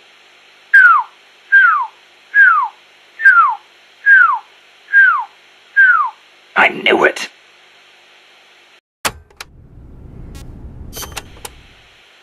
Let's go over this one more time. First, I need an ID card to get into the lab.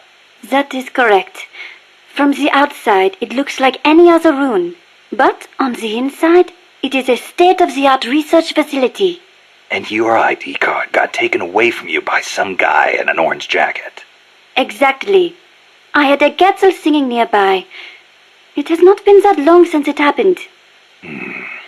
It could be tricky if he's out on patrol, but if he's a stationary sentry, you don't think the Quetzal's moved? Its nest is probably nearby. I do not think it will go away anytime soon. Good. I'll get on looking for that soldier. If you forget what it sounds like, I will do the call for you again. Just give me a call anytime you'd like to hear it. Yeah, I'll do that.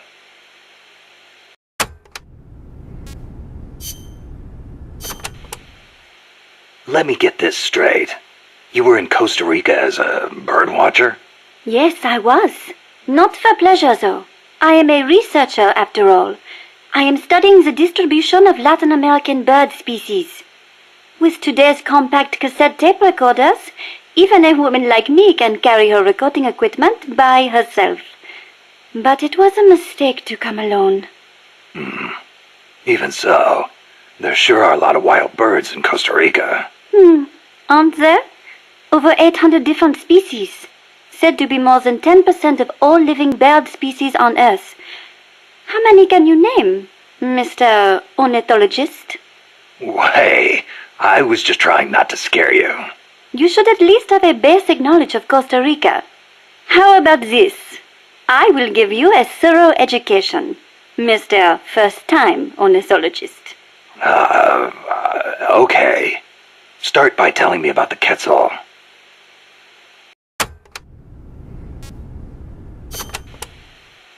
Cecile, what's that machine you said you used to make those recordings of yours?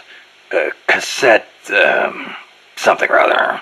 A cassette recorder, or a cassette denske, as they say in Japan. Yeah, that. What is that thing anyway? A portable recording device released last year by a Japanese company, Sony. It uses compact cassettes, making it far lighter than open-reel machines. It still weighs 5 kilograms, but the exercise won't kill me. Ha! It is user-friendly too. All the buttons have markings on them, allowing you to operate it without looking at it. Can you imagine missing the shot of a lifetime simply because you blinked? Oh, that would be devastating. But where'd they come up with Densuke? Sounds like a Japanese name. Allow me to field that one. Kaz? Densuke is a nickname that comes from the name of an old manga character. Was he some recording nerd too? Don't give me that. Recording atmospheric noises is an exhilarating art. There's nothing like capturing the real world in action on tape. It's just like taking pictures with a camera, only with a microphone instead of a viewfinder. Sure. Listen to a tape with your eyes closed, and the scene just bursts to life in your mind's eye. Tell him, Cecile. Absolutely. When I listen to the sounds of the birds in my apartment, it is like I am back in the forest where I recorded them. See? She's a Parisienne. She knows what's chic. If you say so. And what do you like to record, Monsieur Miller? Me? Steam locomotives, no question. The roar of the engine, the throaty steam whistle. More animal than machine. Don't get me started. Steam locomotives are a dying breed in Japan. I wouldn't mind going back for a bit and making some new tapes while I still can. You are less civilized than I thought. Less civilized? I detest those beasts. The noise frightens off all the birds. Then there is the smoke. I much prefer the peace and quiet of the forest. Cecile, wait. That came out wrong. Sure it did.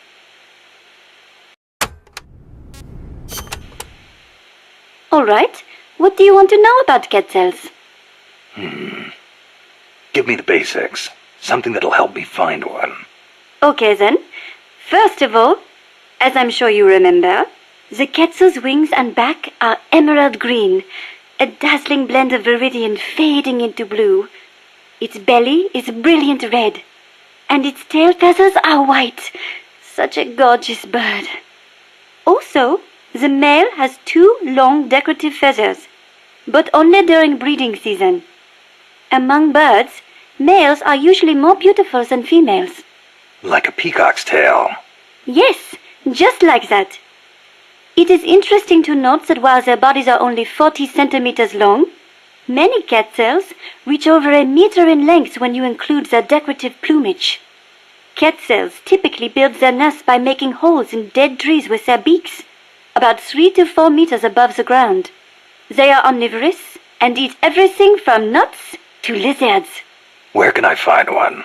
Their habitat stretches across the entire tropical cloud forest.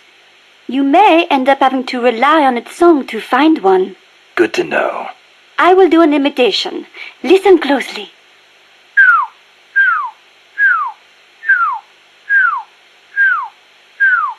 Hey, not bad. Shall I do a chicken next? Cluck, cluck, cluck, quack, quack, quack. No thanks. That's enough. Are you sure? How about a monkey? Yeah, don't need that either.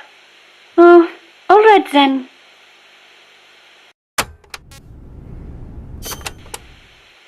You said you could do a monkey call. Yes? Want to hear it? Yeah, I won't be able to get it off my mind until I do. All right, here it is then. That's pretty good. I can do others too, like a sheep, a pig. Yeah? Wow. What about a pig? That's uncanny. Oh, I can do a rabbit as well. A rabbit? Rabbits make noises? Certainly, but they are very faint, so perhaps only someone who has owned one would recognize them. I see. So, what do they sound like? Listen very carefully. Okay. Seriously? Rabbits sound like that? I assure you they do. Listen again. Never heard a rabbit do that before. They do, I swear.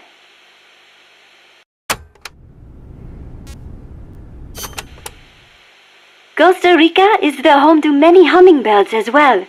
The people here call them colibri. Colibri, huh? Hummingbirds are the world's smallest birds. Although they can vary from species to species, most are around 10 centimeters in length, and the smallest no more than 5. It is amazing to think that something so small can still be a fully developed bird. I think a bird that tiny would get mistaken for a bug. Actually, they are often mistaken for sphinx moths. The little darlings feed on flower nectar, and their beaks are long and thin to help them drink up the nectar. They beat their wings far faster than any other bird. The smallest ones over 70 times a second. Can you imagine? What for?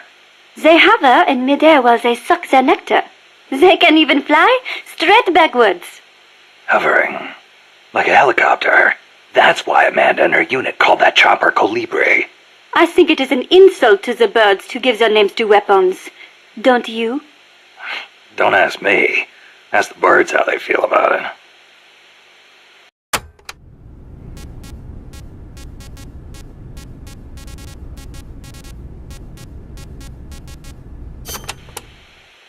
Have you ever heard of the mannequins? Never. Unbelievable! You came all the way to Costa Rica and you've never even heard of them? I didn't come here to look at... Mannequins are known for their beautiful courtship dances. The orange-colored mannequin is said to live on the Pacific side, the white-bearded mannequin on the Caribbean side, and the long-tailed mannequin is in the Central Basin. The long-tailed mannequins are especially distinctive. What's special about them? First, each young male picks an older male to teach him how to dance. Then, teachers and pupils all get in a group and dance for the females. However, only the teachers get paired off with females. The pupils practice their technique for 7 years before striking out on their own and finding their own pupils. I guess it takes time to get good at anything. Whether it's dancing or soldiering. Mannequins always have plenty to eat. Apparently, that is why they have so much free time to practice dancing. Unlike us, obviously.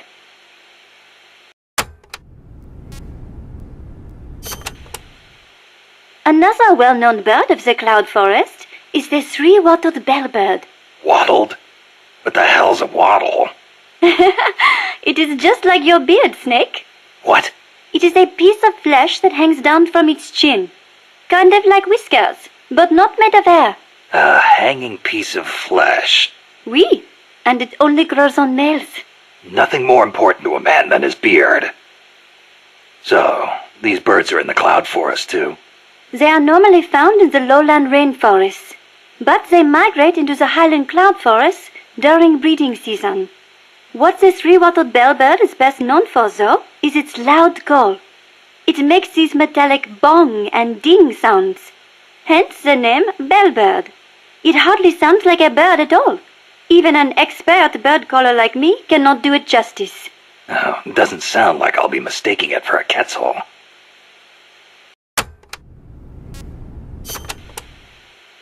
Do you know the national bird of Costa Rica? Honestly, and you call yourself an ornithologist? The national bird of Costa Rica is the clay-colored robin. It's a plain-looking brown bird found throughout the country. Why'd they make it the national bird then? Are there all kinds of better-looking birds like the Quetzal? Ah, the clay-colored robin has the most exquisite song. And I think it is part of the Costa Rican national character to choose a bird everyone knows and loves over prettier ones. Somehow these people don't strike me as being very Latin. Speaking as an ornithologist, I am rather happy with that choice. Not all birds have to be pretty. Oh, and just so you know, the Quetzal is the national bird of Guatemala.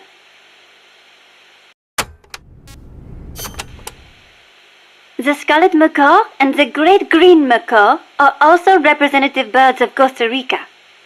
Macaws are a type of parrot, enormous, stately birds. Macaw. I think I've heard that name somewhere before. But of course you have. You are an ornithologist, no? Stop it! So, tell me, where do macaws live in Costa Rica today? Oh, come on now. I am only teasing you. Macaws live not in the cloud forests, but in the rainforests on the Pacific side of Costa Rica. In the past, they were a common sight all across the country. But lately, the population has decreased dramatically. One possible cause is the pesticide sprayed to facilitate large-scale banana cultivation. Evicted from their own land, huh? Thankfully, conservation efforts have been gaining some momentum lately.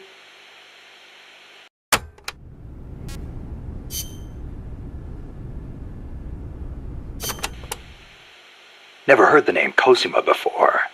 Then again, I don't know many people from France. Is it a common name? No, not that common. But Wagner's second wife was named Cosima Francesca Gaetana Wagner. Huh. You know, Kojima is a common last name in Japan. Kaz? It's just funny how, I'm part Japanese and Cecile's middle name is so close to Kojima. It feels like destiny unfolding. You think so? Oui, oui. That's a beautiful name you have. Cecile Cosima Caminades. Wait a second. Cecile Cosima Caminades. Cosima Caminades. Hey, that's close to... Close to what? your name. It sounds almost like the sentence, Kojima Caminades, in Japanese. And what does it mean, s'il vous plaît? Well, kami is the word for God in Japanese. Nandesu. Well, it's hard to explain, but placed after God, it would turn the sentence into, is God. Okay, so? Kojima is God. Cecile's name is a message. I don't believe it. Kojima is God. Kojima is God. Kaz?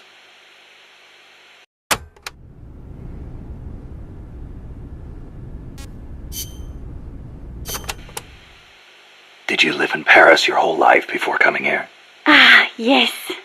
It is my favorite city. Paris is the world capital of art and culture. It has the latest fashion, the best cuisine, and the most elegant, refined people. The beauty of the Champs-Élysées at night is almost unearthly.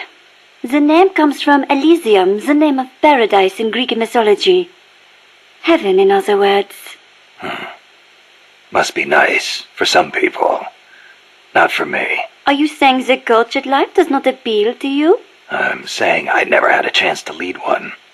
Not that it appealed to me anyway. You prefer war? I don't like war. Life outside heaven just suits me better. That is a hard way to live. But if you do ever come to France, I will show you around Paris. Then you will see what heaven on earth is really like.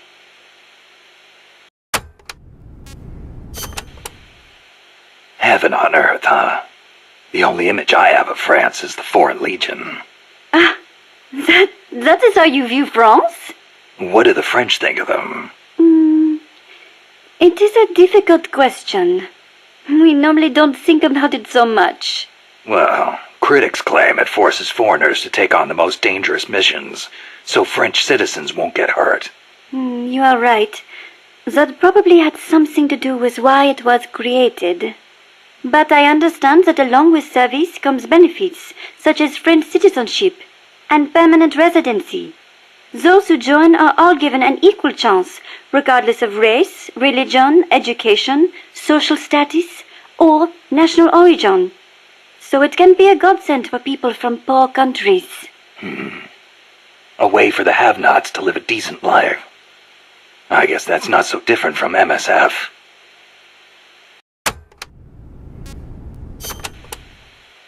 There's one other image I have of France. The national anthem. Ah, La Marseillaise. Not everyone is a fan, of course. The whole, to arms, citizens, may an impure blood water our furrows thing, eh? The song was composed right after the French Revolution. Fearing what the tide of the revolution represented, the ruling classes in neighboring countries applied all kinds of pressure on the young government. La Marseillaise became the anthem of the volunteer armies that sought to protect constitutional rule against that pressure. And they couldn't do that without armed force. Oui, I agree, some parts are a little belligerent. But we must not forget that if it were not for them, France would not be the democracy it is today.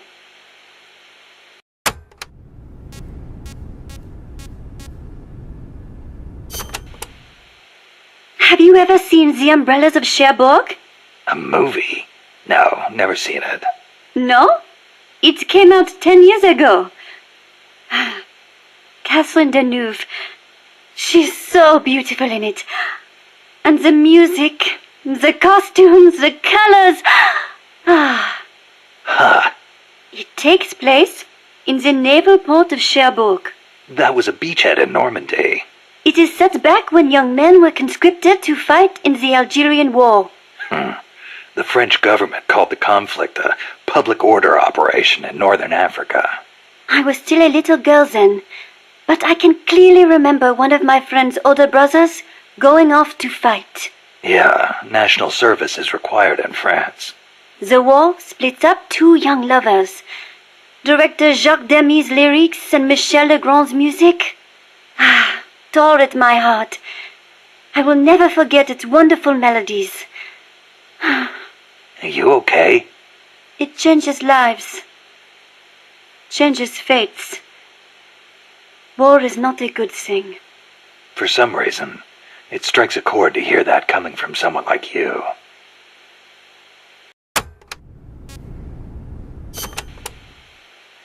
Speaking of the Algerian War of Independence, you ever hear of the Day of the Jackal?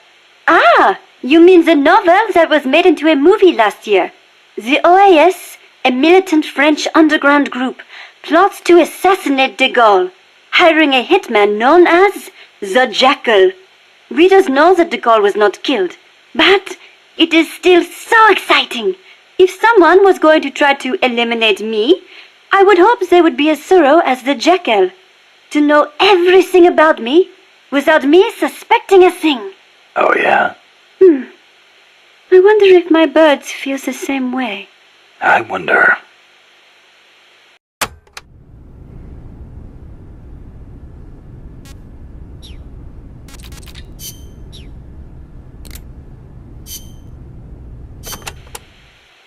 You can steal items from soldiers by putting them to sleep or knocking them out and then doing a body check. Get close to the unconscious soldier and press the action button when you see the icon. Or you can sneak up on them from behind and do a hold-up. It also works if the soldier's near death. Keep in mind though, if you wait too long, you'll have a dead soldier instead of a dying one. And you can't do a body check if you're holding the Fulton recovery device either. So don't try.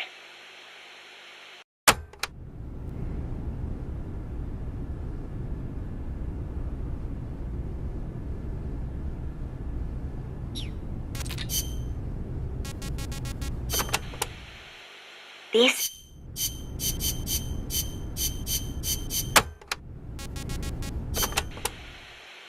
I do not know if I recall such large ruins being there. Well, didn't you say there's a lot we don't know about Costa Rica's ancient civilizations? You talked about some giant stone balls, too. What are those? Oh, the stone spheres of Costa Rica? They are an assortment of giant spheres carved from stone that were discovered in the jungles of Costa Rica about 50 years ago. What's so special about that? What if I told you some of them are nearly perfect spheres, and that they were carved out of granite, which is quite a hard substance? Could be good for laying a trap. And if they're spherical, they roll easily, too. Snake!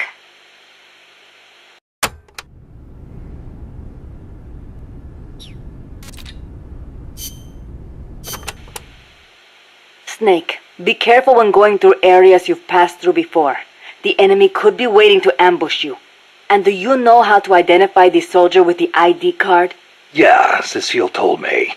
He's in a forest with some Quetzals wearing a orange jacket. He'll be from the lab, probably out on patrol.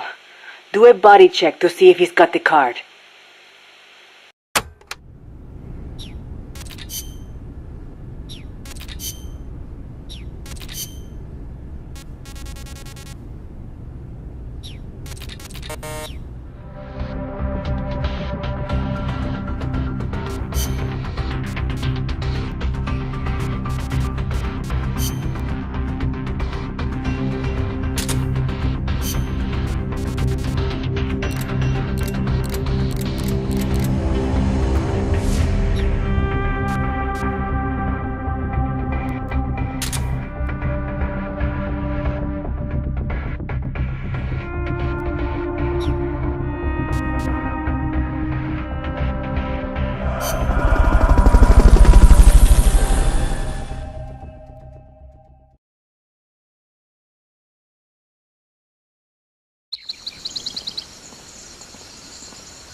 There's supposed to be a Quetzal singing close to where your target is located. Keep your ears open.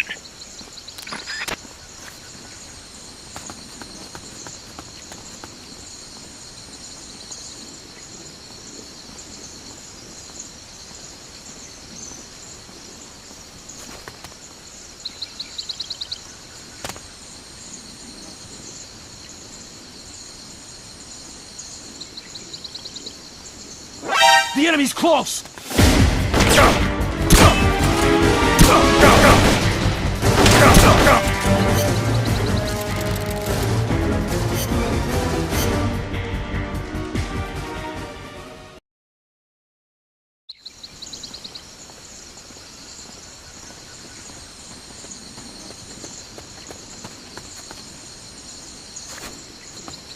There's supposed to be a Quetzal singing close to where your target is located. Keep your ears open.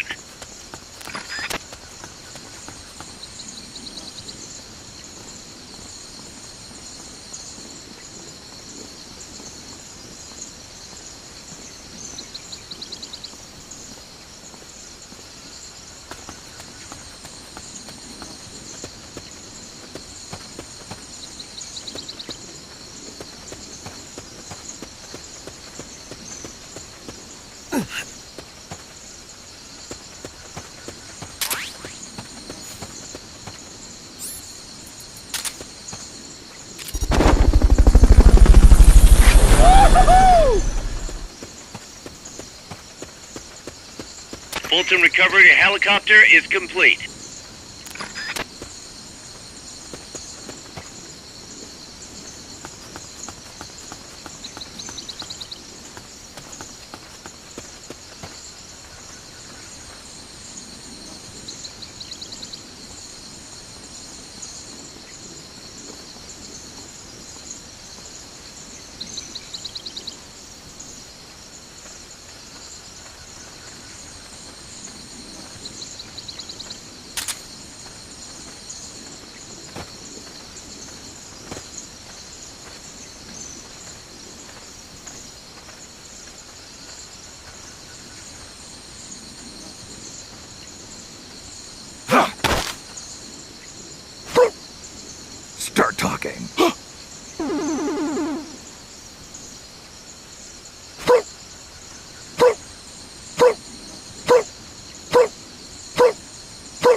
Fulton recovery subject confirmed onboard helicopter.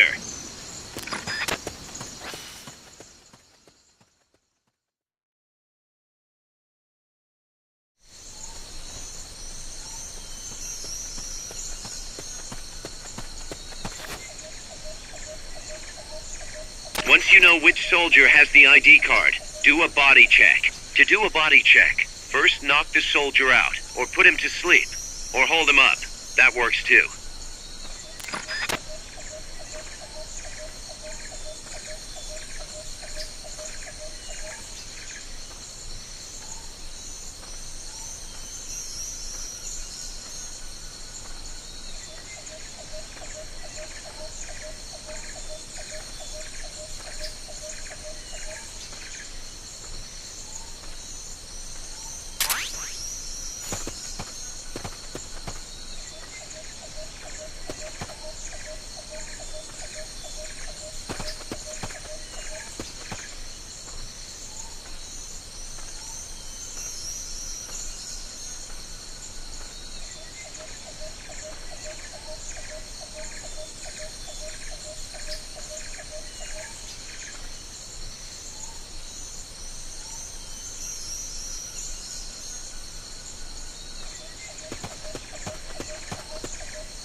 Freeze.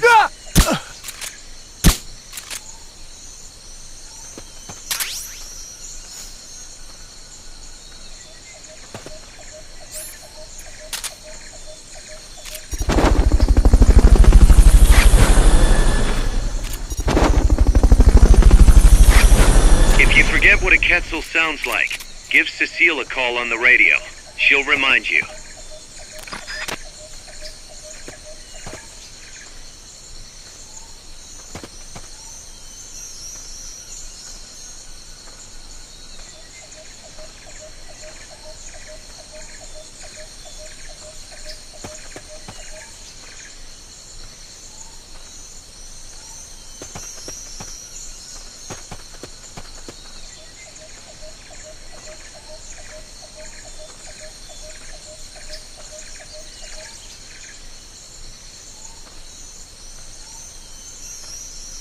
Is somebody there?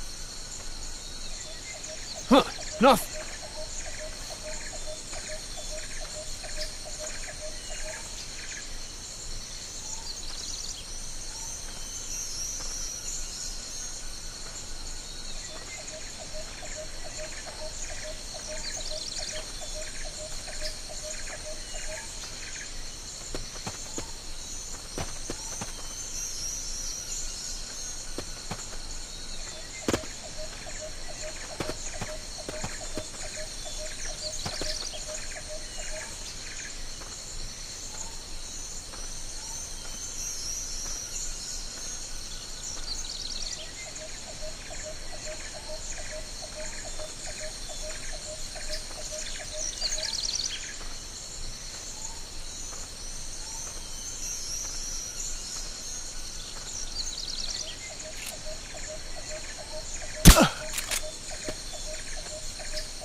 soldier carrying the ID card is supposed to be wearing an orange jacket.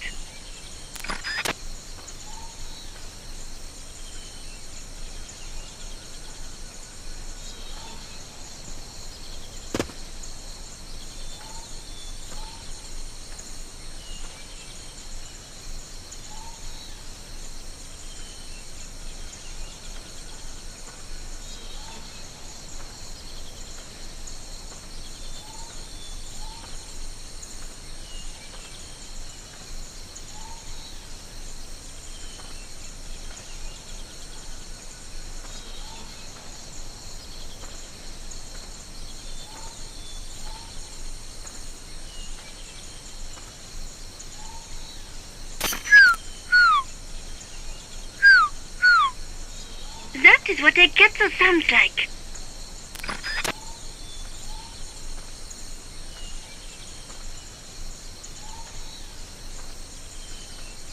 Somebody there?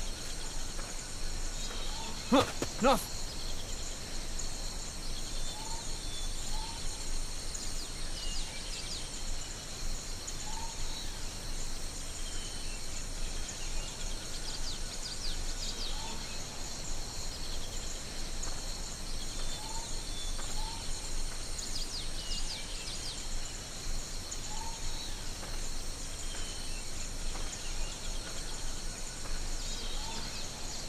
Somebody there?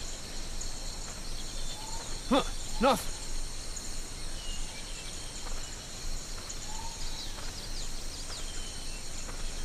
Somebody there? Huh, no.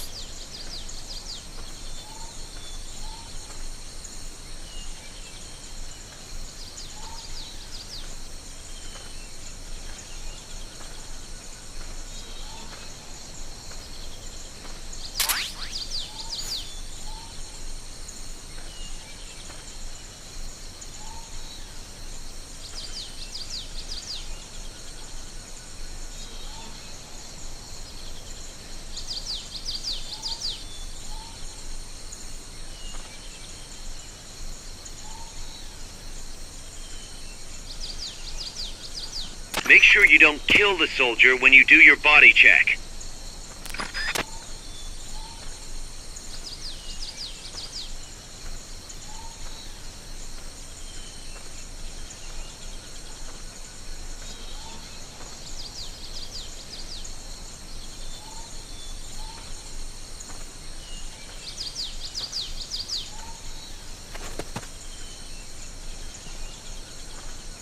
There's supposed to be a Quetzal singing close to where your target is located. Keep your ears open.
Fulton recovery helicopter is complete.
If you forget what a Quetzal sounds like, give Cecile a call on the radio.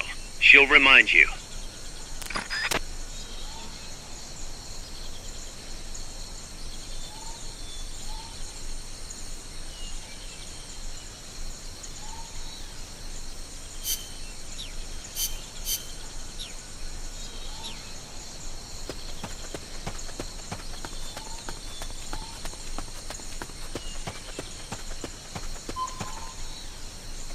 The soldier carrying the ID card is supposed to be wearing an orange jacket.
I believe in you, Snake.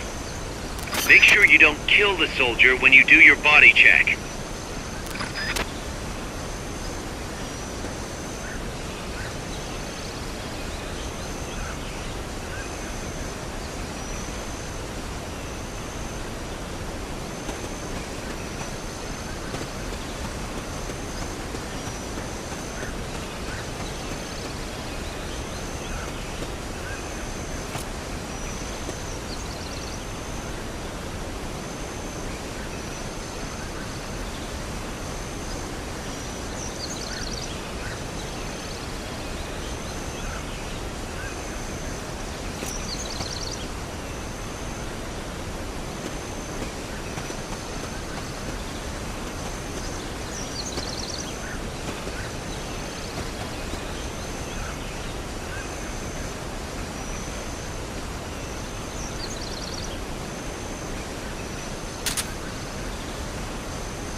Start talking.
That is definitely the Quetzal. He must be nearby. Now look for a soldier with an orange jacket.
Snake, pick it up.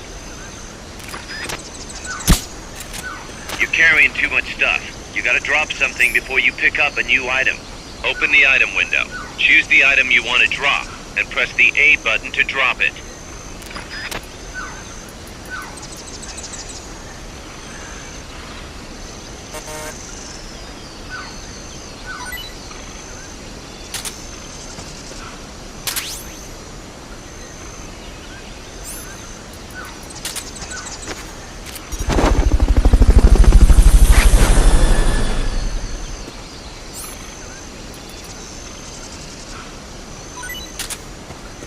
I bet you could use that ID card you found to get into the lab.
Fulton recovery subject confirmed onboard helicopter.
Is someone there?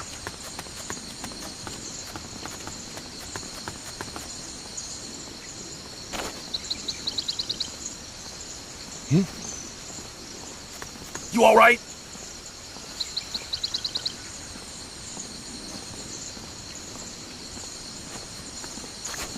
Enemy assault! Someone's firing at us! Going to alert! What's wrong? We have a situation. Backup team, head over and investigate. Enemy encounter! Request reinforcements! Understood. Dispatching reinforcements now.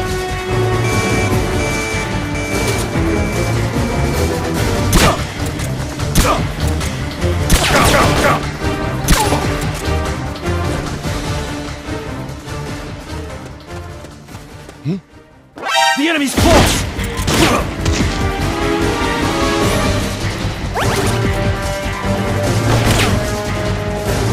You can't move on if the enemy knows where you are. Lie low for a while and wait for them to lift the alert.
Come in, HQ! This is HQ.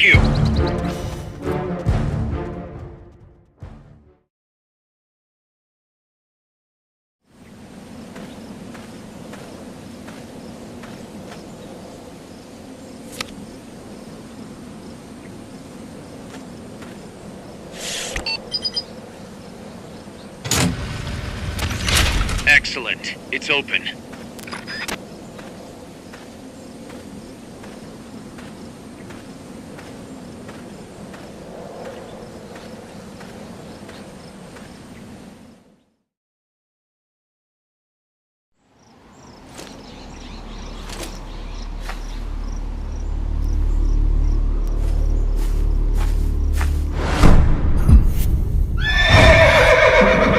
It can't be.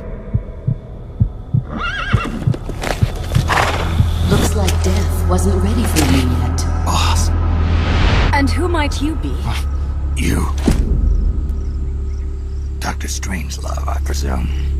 I've been waiting, Snake. Yes, waiting without joy or pleasure. Waiting for the one I despise. Don't move! Don't move. You men and your guns. You all say the same thing. I suppose you're here to destroy my research. Yes, I know. Just as I know what you did 10 years ago. Go on. Kill me like you killed her. Kill me like you killed the boss. Kill me! What exactly do you... Come on, Snake. Or should I say Big Boss? That filthy title given you as reward for murder. Do you still wear it with pride? You chose a shadowy country over the mentor who made you what you are. You brought despair to good soldiers everywhere. You used the pretext of a mission to kill a true hero. Is that what you call loyalty? Answer me! The boss. Well, what do you have to say for yourself? She betrayed America. She stole a Davy Crockett and then defected to the other side. She used an American nuclear weapon to attack Soviet territory. The only way for Washington to prove its innocence to Moscow was to eliminate the traitor themselves. The boss's death was the only thing that could have prevented all-out nuclear war. Is that what you call the truth? It's the truth as it was told to me. So the truth is that you sullied the reputation of your mentor, the woman you loved most in this world, before you buried her. It was my mission. Huh. So that's the conclusion you came to in order to live with yourself. What's the boss to you? I'm the one she abandoned when she left this world. I won't rest until I get answers from the woman I loved. You and I are the same. We are the walking dead. Would you like to meet her? The boss is gone. Not so fast. You'd like to meet her, wouldn't you? I can arrange it. You took her life. I gave it back. You what? Care for a sniff? It's only snuff. You're a cigar man, aren't you? Well, there's no smoking in there, so if you want to meet her, you'd best partake now. Follow me. This is my baby, my morpho butterfly. It's neither pupa nor cocoon, but an amalgam. A complete individual, in the fullest sense of the word. Is someone there? Boss. We have a visitor. I'll introduce him. Don't try anything foolish. As long as we're in here, I can reduce you to carbon at the press of a button. Who are you?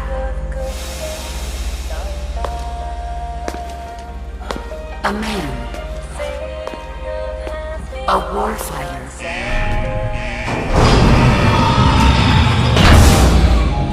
Boss.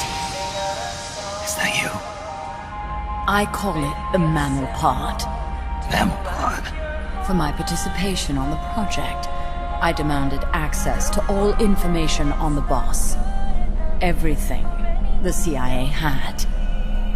Her personal history, military records, physiological data, correspondence, the files for every operation she took part in, every decision she ever made at every possible turn, what she took and what was taken from her, her pain and her pleasure, her joy and sorrow, her life and death, and yes, even you. Why would you do that? Coldman sought an MAD-based AI that would deliver an effective retaliatory strike against the most appropriate target in response to a nuclear attack from a hypothetical adversary.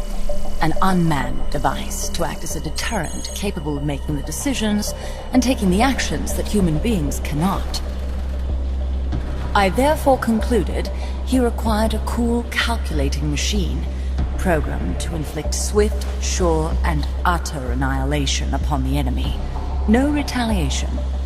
But he took it upon himself to come up with a different answer. He said he needed the thought patterns of the very finest rational mind. One that thought on a global scale, took both past and future into consideration, and reached the best decision, no matter how painful. And that's why you asked for everything they had on the boss. It was the logical thing to do. I knew of only one person who could be entrusted with the fate of the entire human race. What's your real goal here? To clear her name. Why was a legendary hero forced to betray her country? Why was she targeted for assassination by you, her most beloved disciple? I have no use for fabrications. I want the truth. The boss's last will. You must be dying to know yourself. No. She abandoned her country. Abandoned us all. Really? You think you understand her feelings? You're trying to recreate the boss's last will. Is that it? Why don't you ask her yourself, Jack? What? Jack? Boss. Jack! Boss. Jack! Go home. I'm not your boss anymore. Boss. Go home! No, Complete your mission, Snake. Extinguish that noble soul once again. If you can.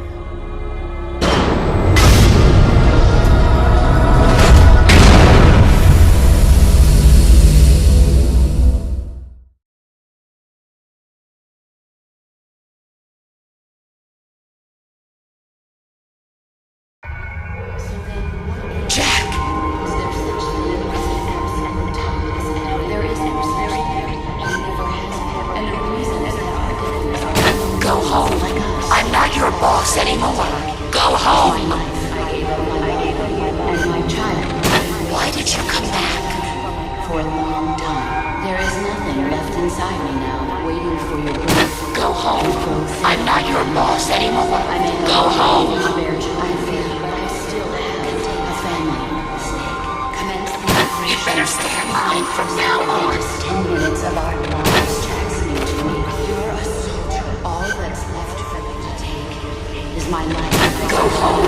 I'm not your boss anymore. Go home. For a long time. Go home.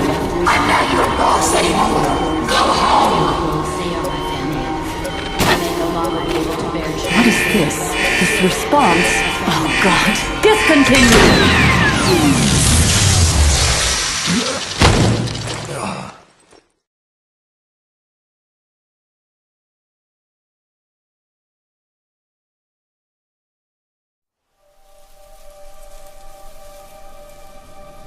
I taught you all I could. The rest you needed to learn on your own. Techniques, sure. But what about how to think like a soldier?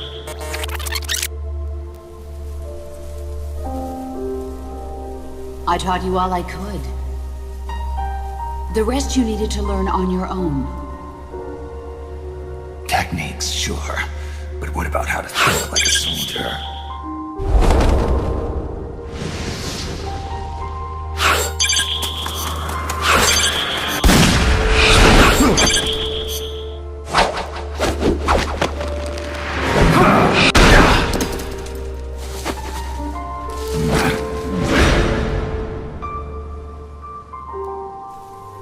There's a saying in the Orient, loyalty to the end. Do you know what it means? Being patriotic. It means devoting yourself to your country.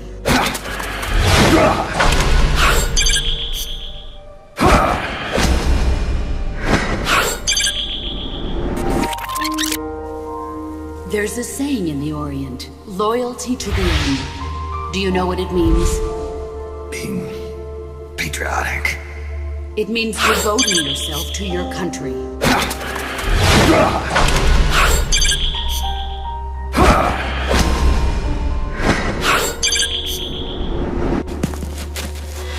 As long as we have loyalty to the end, there's no point in believing in anything, even in those we love. That's the way a soldier's supposed to think. The only thing we can believe in with absolute certainty is the mission, Jack. As long as we have loyalty to the end, there's no point in believing in anything, even in those we love. As long as we have loyalty to the end, there's no point in believing in anything, even in those we love. That's the way a soldier's supposed to think. The only thing we can believe in with absolute certainty is the mission, Jack.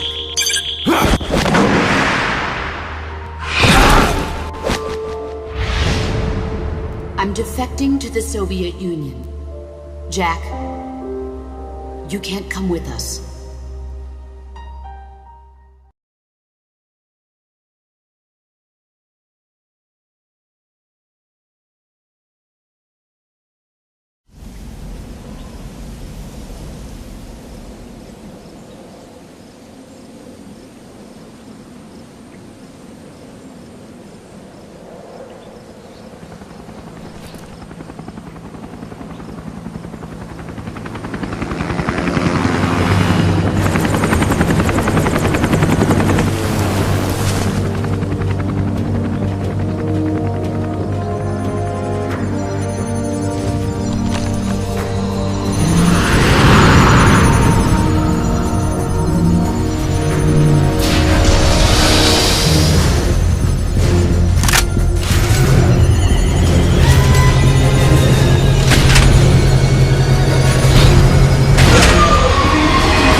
chrysalis weapon Huey was referring to. You know what to do.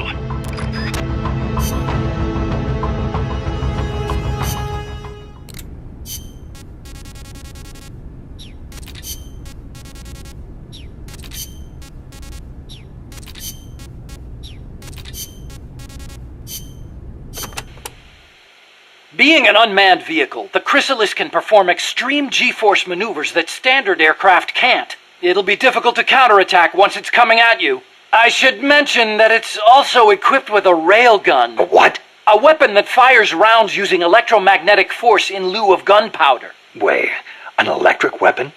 Not exactly. The rounds themselves are conventional shells. It creates force by running an electric current through a magnetic field. Fleming's left-hand rule. Didn't they teach you that at school? Not at mine. Oh.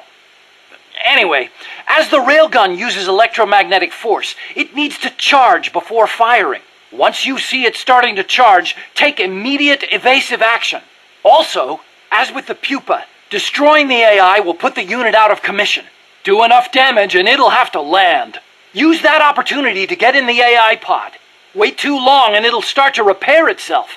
Be sure to shoot the hatch the moment it lands. I think I can handle that.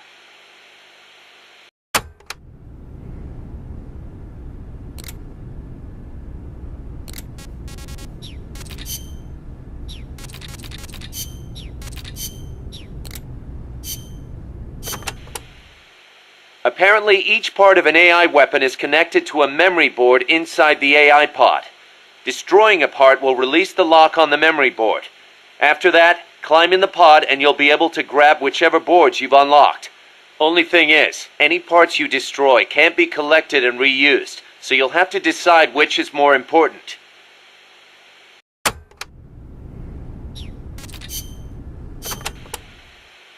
I do not know if I recall such large ruins being there. Well, didn't you say there's a lot we don't know about Costa Rica's ancient civilizations? You talked about some giant stone balls, too.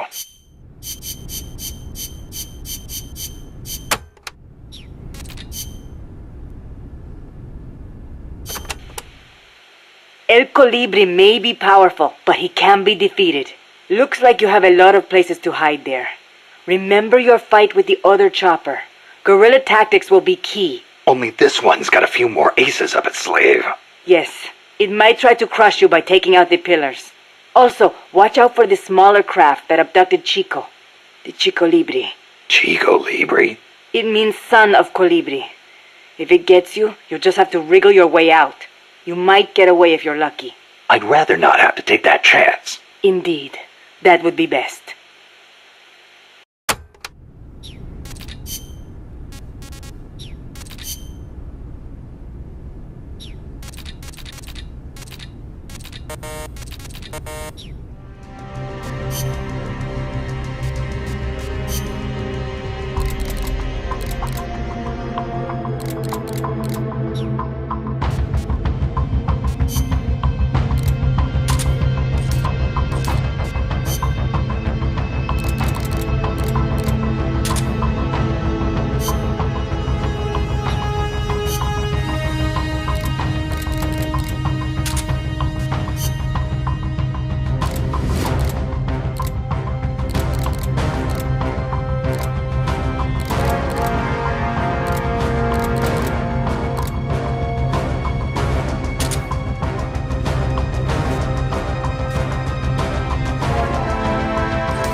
be eliminated once and for all.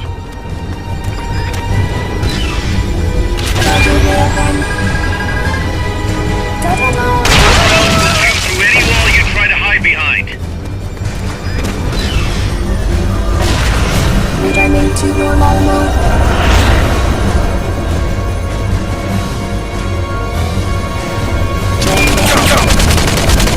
Fog's getting thick.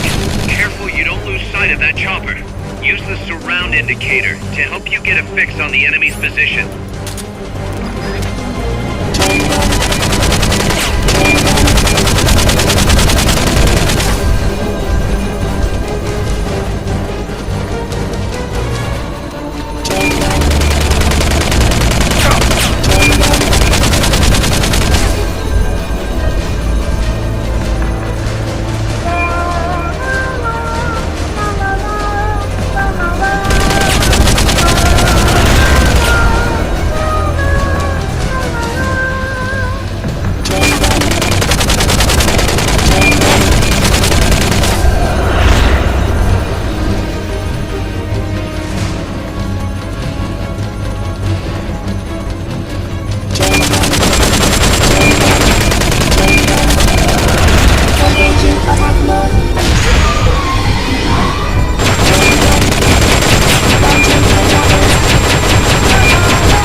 Shake it off, Snake. Don't stop moving. Use the left stick to break free.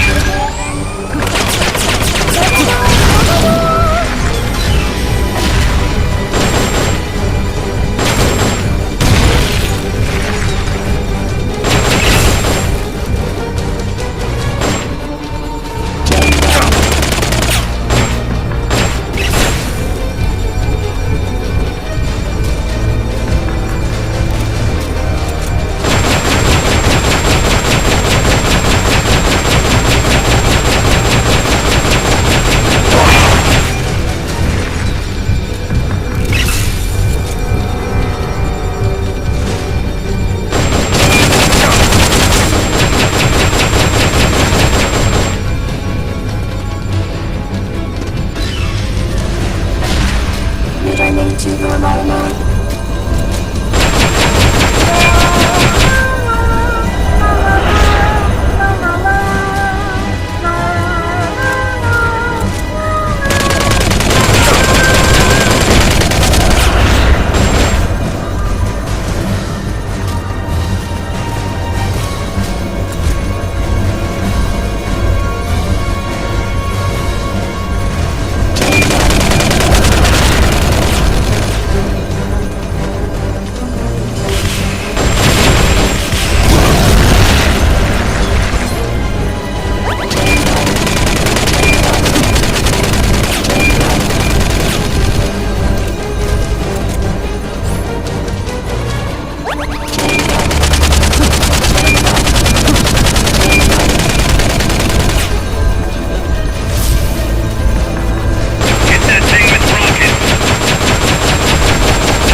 Launching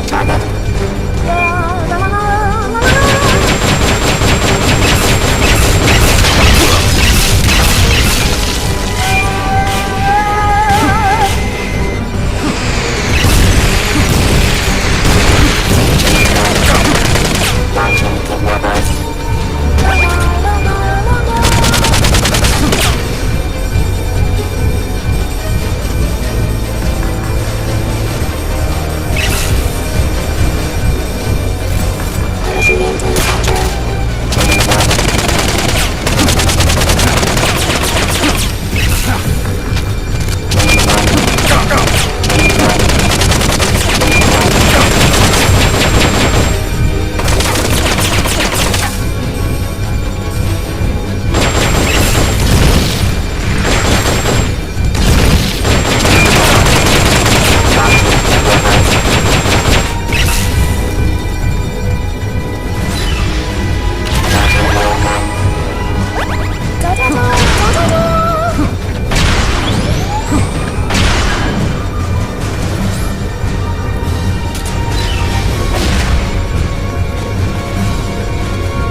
It's the cylindrical structure.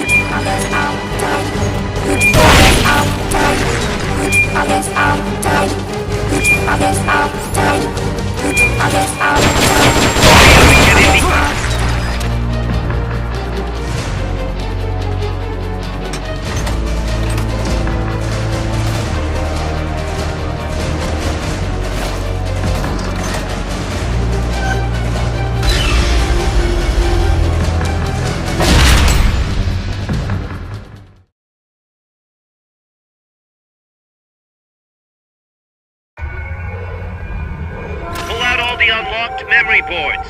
Pull out the memory boards. All the unlocked boards will have icons over them.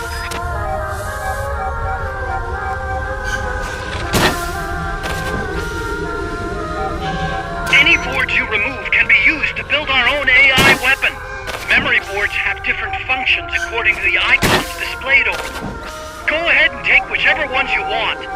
If you attack parts on the exterior of the machine, the memory boards that control those parts should light up. You can tell what a memory board does by looking at its color when it lights up.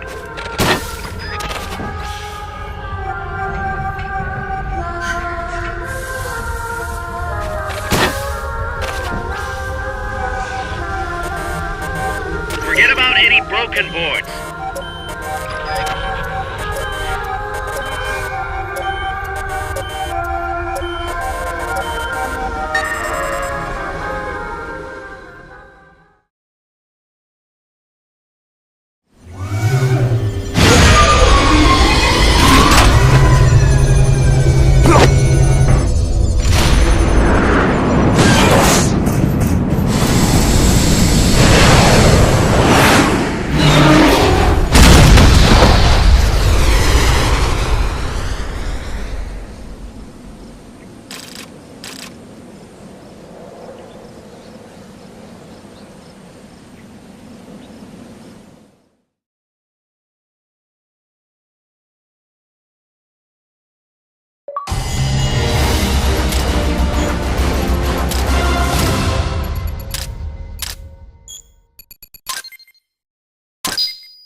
Snake, She played me like a piano.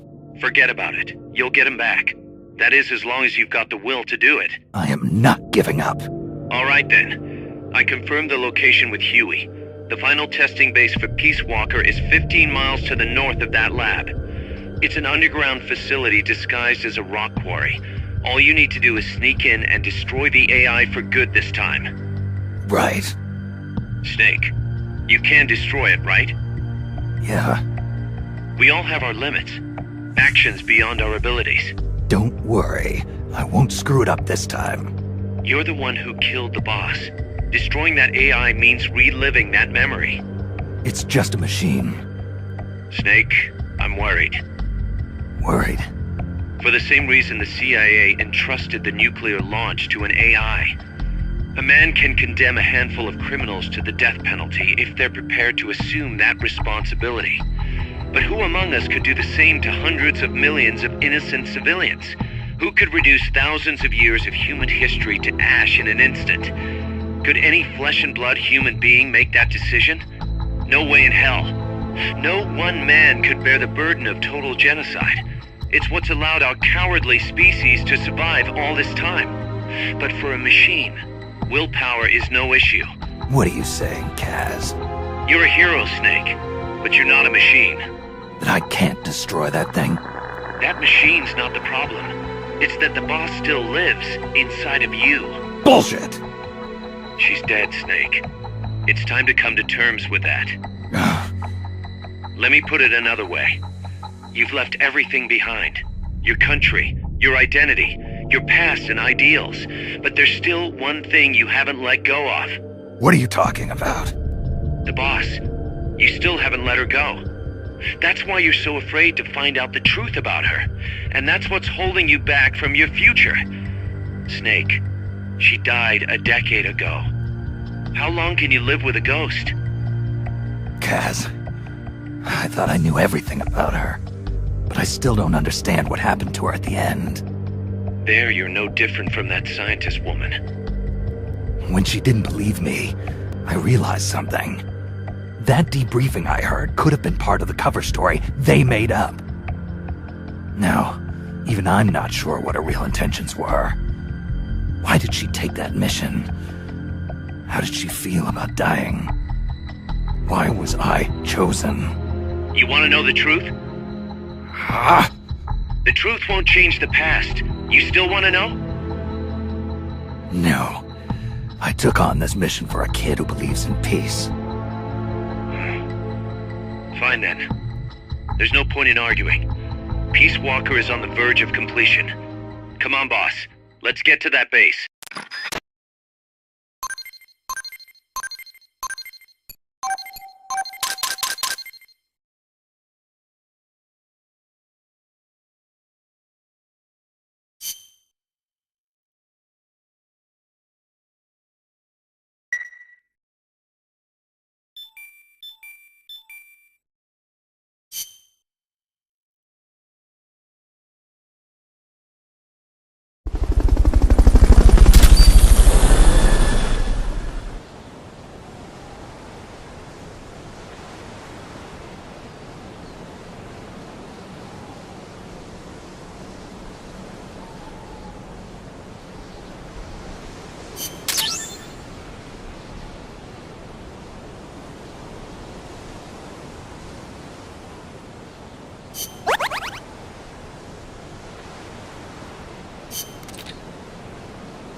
Peace Walker platform and AI have been shipped to the final testing base.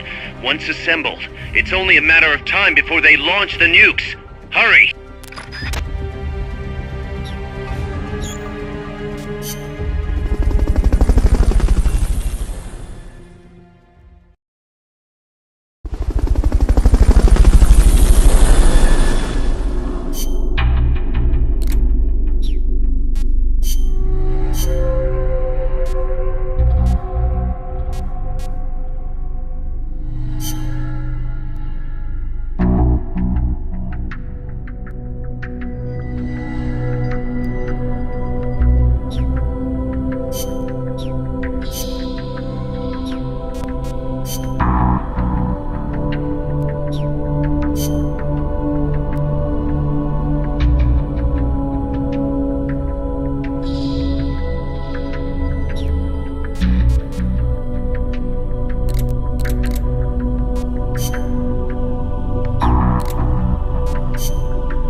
Snake,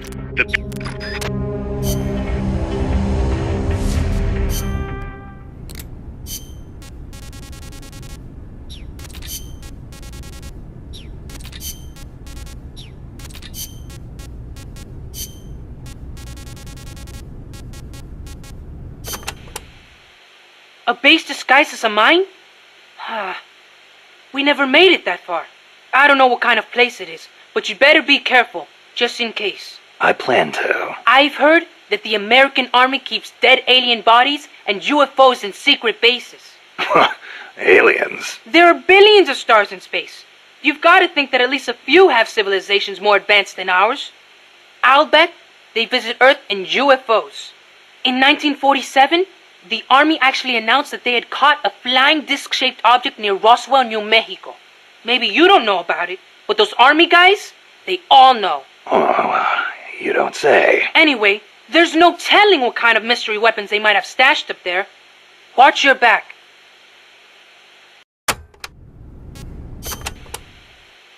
Apparently, UFOs are connected to cattle mutilations. Cattle mutations? No.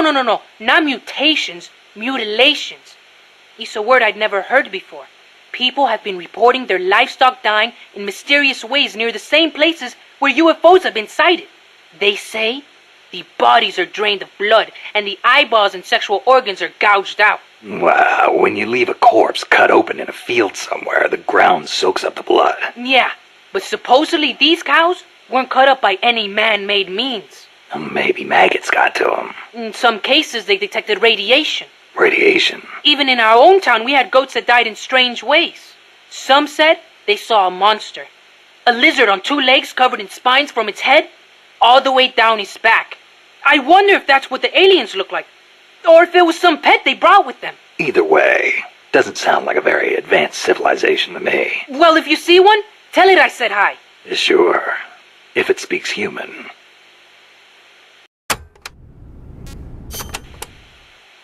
UFOs kidnap people, too. You know, alien abductions. You've heard of the Hill abduction, right? That couple back in the 60s?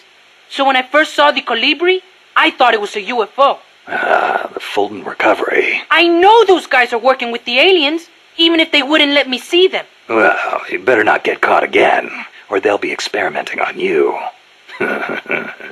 I'd take that over torture. What do you think they look like? Completely bald, maybe, with gray skin and big black eyes? Or maybe they're 4 vara tall and wear skirts? I kind of doubt it. I'll give you one thing, though. I've never seen anything move like that. Maybe the CIA really did make contact. You see? It's true!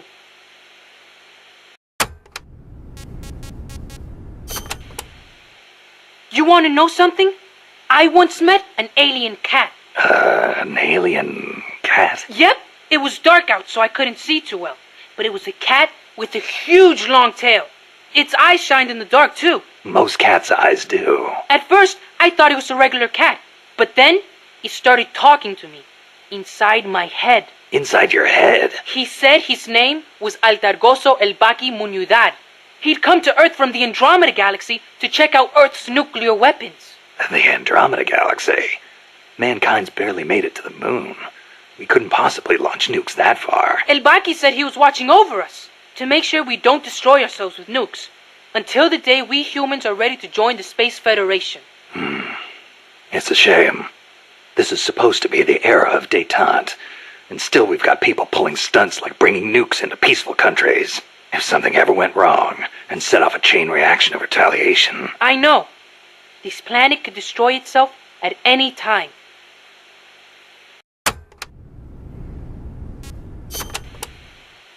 Snake, is it true you took a picture of El Colibri? Yep. Got it right here. Whoa! It's like an actual UFO! I knew it! Los Yankees are working with the aliens. I know it kind of looks that way, but... Hey, Snake, can you make me a copy of that? Well, I don't see why not. What for? People pay good money for this stuff. We can use it to raise money for MSF. Sure, kid. You go out and get us a good price for it. You don't believe me, do you? I'll get the money. You'll see.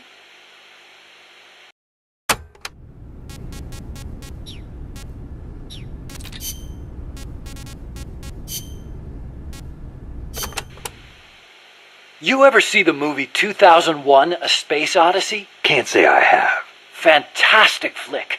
The outer space special effects are incredible enough, but the depiction of AI is what really stands out. There's an AI? Yeah, a spacecraft pilot AI called HAL. It plays a major role in the story. Dr. Strangelove loves it too. Did I ever tell you about the time we first met up in Costa Rica? No. You know how she hates men, right? So we hadn't seen each other since NASA, and we just weren't hitting it off. Until we started talking about HAL. And then she started going off. The way she talked about it was so intellectual.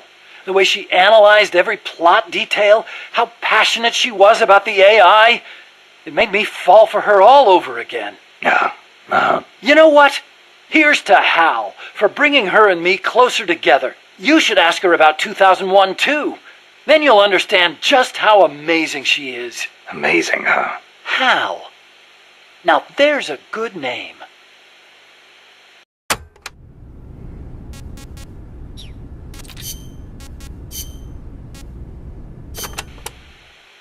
How are you enjoying Mother Base so far? It is wonderful. Good to hear. I was worried someone as cultured as you would find the plant a little uncouth. Uncouth?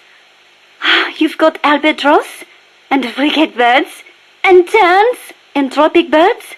Seabirds I have never had a chance to see in France. Oh, well, great.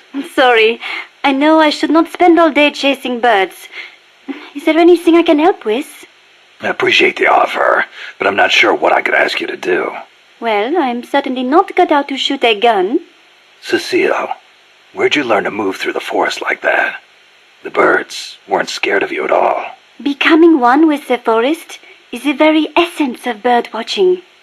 They won't behave naturally if they sense a human nearby. And that can really affect your observations. I see. Kind of like scouting, then. I am also good at spotting birds from a distance, tracking them based on the tiniest of clues, and being aware of my surroundings. You're starting to sound even more like a scout. The only way to find a bird is to think like a bird. Now, think you can find a place for me? Yeah.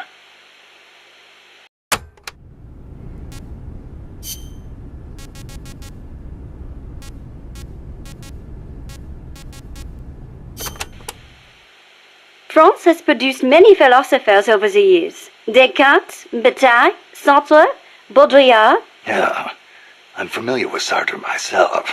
He called Che Guevara the most complete man of the century, didn't he? Smart guy. He does tend to sympathize with the left. And what else do you know about him? That's it. You know nothing else? Nope. Ooh la la! The man is one of the giants of existentialism, you know? Existentialism? I've been meaning to look into that. Nothing more dangerous than sneaking in without first securing an exit. No, existentialism. Sometimes I wonder if my English is not better than yours. Sorry, I'm just not into philosophy. Ah, is that so? I would imagine it might really enrich your life. I'd rather take action now than spend time thinking about what we are or how we're supposed to live. I guess you could say I live my philosophy. Interesting. That sounds like something Sartre would say.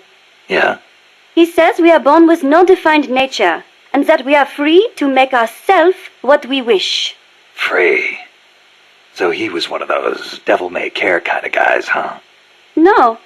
Actually, he meant that because we are free to create our own life, we must take full responsibility for our actions. Man is condemned to be free, is how he put it. Condemned to be free. But then, others will take it upon themselves to define who you are. I've been feeling that way lately. I keep telling people to call me Snake, but nobody seems to listen. Sartre also says, hell is other people. Hell? Well, we are outside of heaven.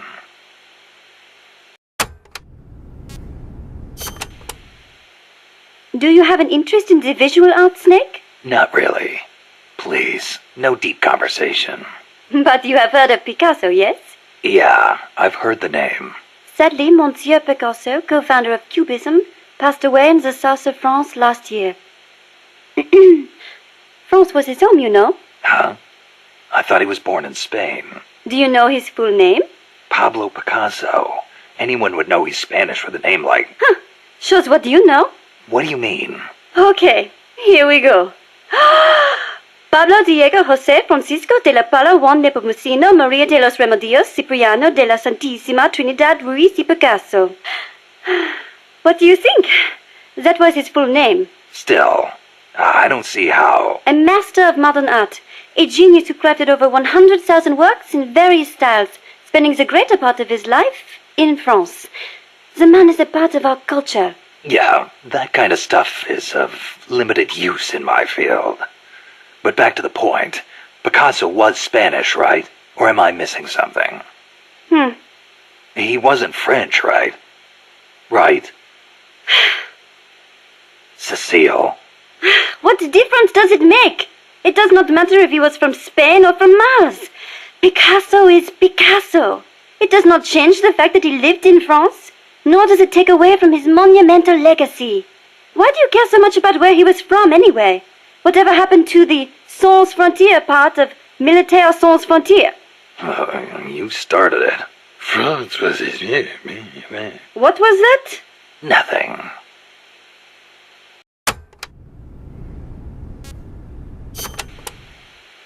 Tell me, Snake, do you ever put sweets in your rations? Never thought about it before. Why?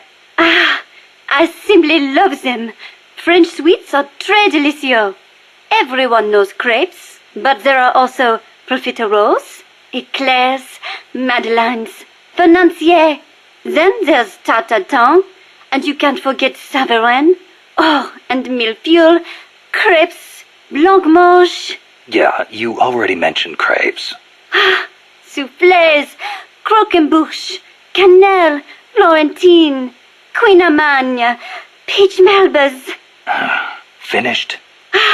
And macaroons. I love those the most. Macaroon Parisian are the best. They are so cute and colorful, and they contain meringue, so they melt right in your mouth. Wow.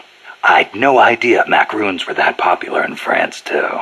What do you mean in France, too? Macaroons are those coconut-flavored cookies, right? Oh, excuse you? Macaroons contain almond powder, not coconuts. Don't they have peanuts in them? I've had them in Japan a few times. I thought they were called macarons. Macarons? Some cheap imitation, I am sure. French macaroons have a long and distinguished history. They date back to the 16th century when Catherine de Medici of Florence married into the French royal family.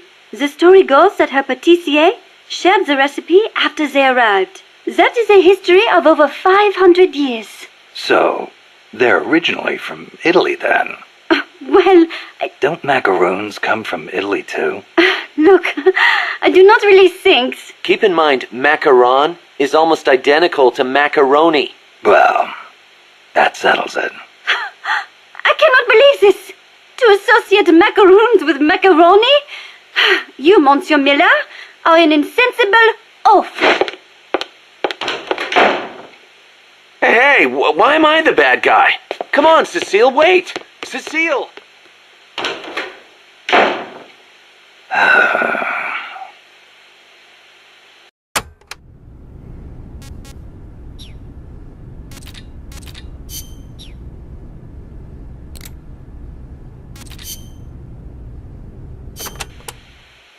So tell me, what do they mine around here?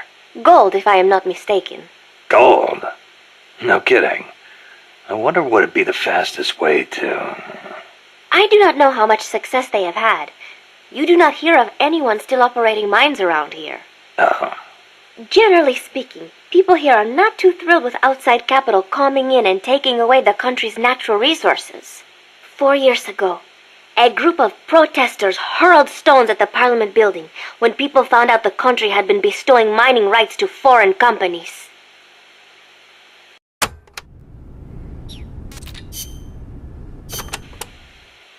I remember those barracks. They're full of crisscrossing pathways, so visibility is terrible. Perfect for sneaking.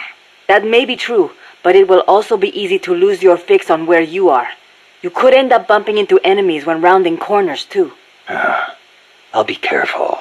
You'll get a better view on the roof, but naturally you will be more easily spotted, and there are few places to hide. If you are going up there, get a quick lay of the land and then come back down.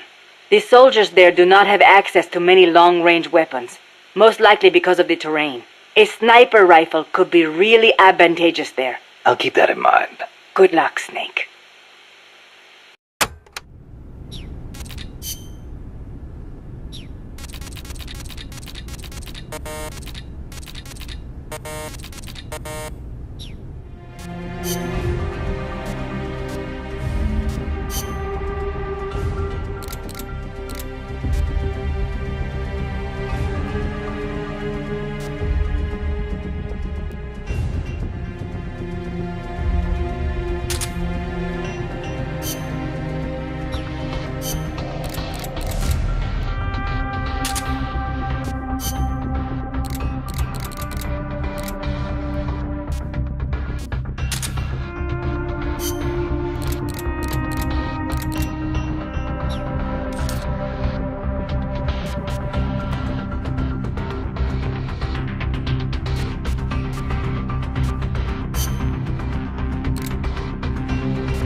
How's the horse doing? Not too bad. You'd never know he was over 20 years old. He was hers, after all. Seems like some part of her became a part of him.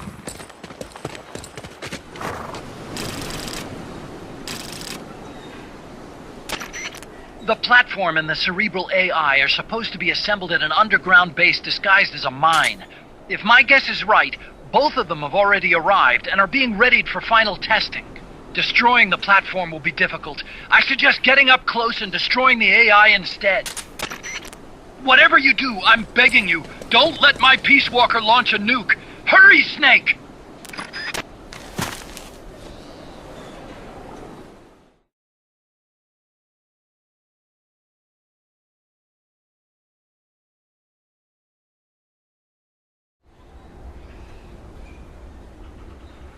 Peace Walkers in a base due west of your current position. Move out.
What's going on?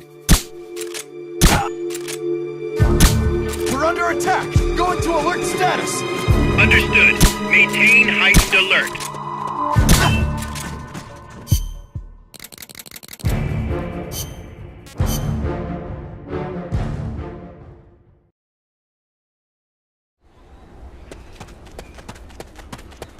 Peace Walkers in a base due west of your current position. Move out.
Fulton recovery helicopter is complete.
Go west, Snake. West.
Freeze.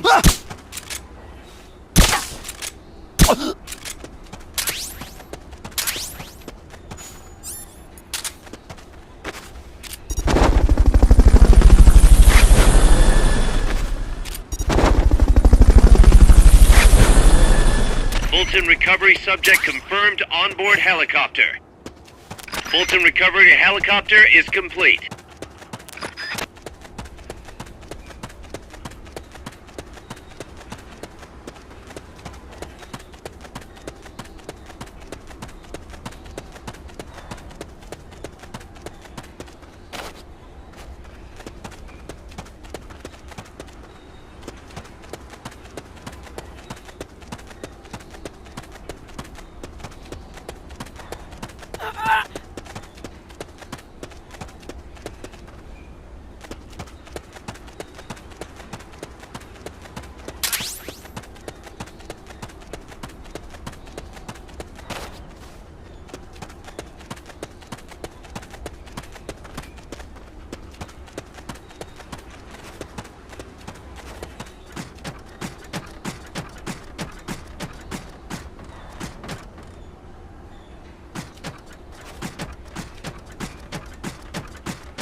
Start talking.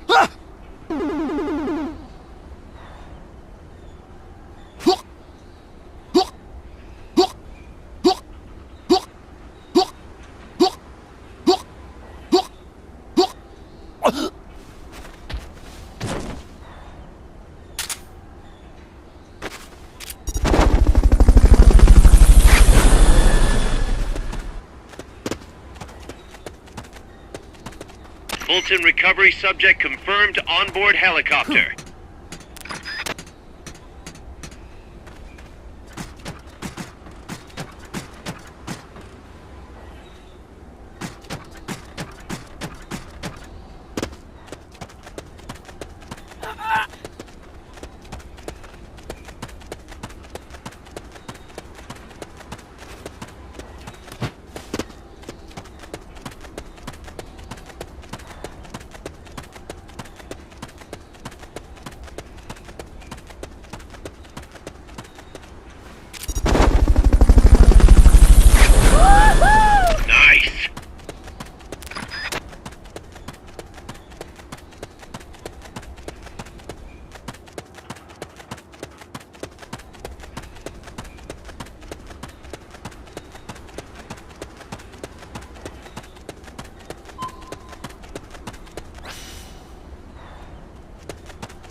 Look.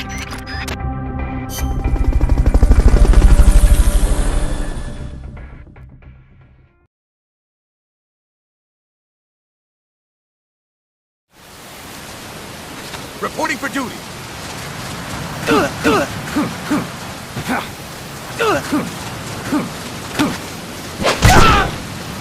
That all you got? Okay, enough.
You've been spotted by the guards. Take them out before they take you out.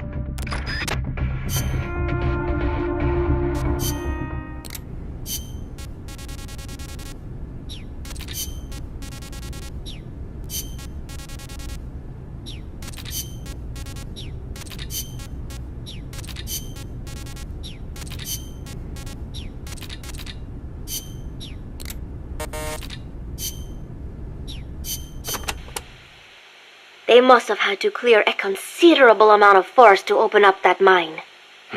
No doubt. So much for any hiding places, too. And it is not just the forest.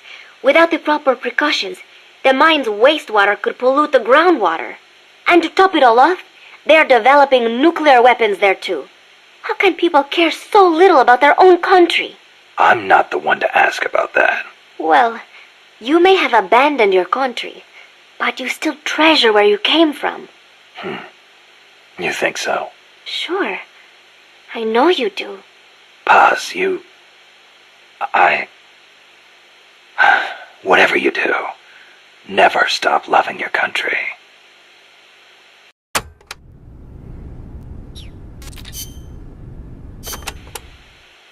Take a look, Snake. That place is as wide open as a soccer stadium. Best to use a long-range weapon you can snipe with. I can see several exits. Right. Don't get too focused on any one of them. Copy that. Go get 'em, Snake.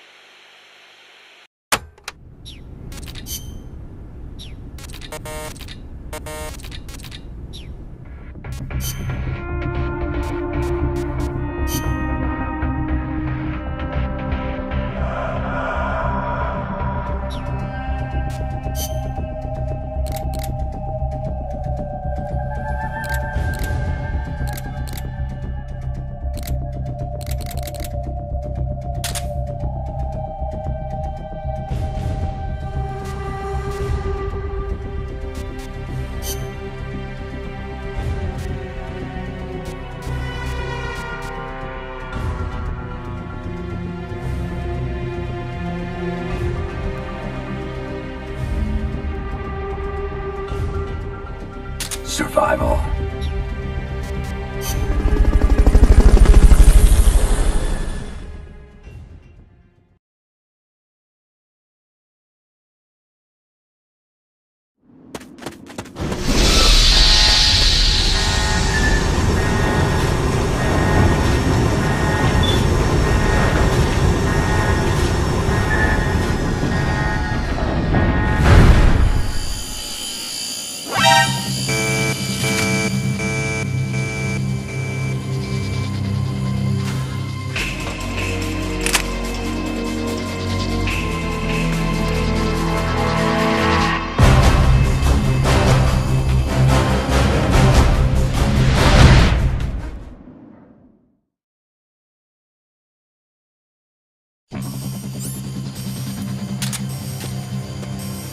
There's no turning back now, Snake.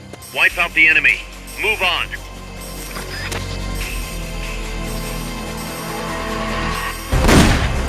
Snipers will get a bead on you from a distance. Just because you can't see them doesn't mean they're not there.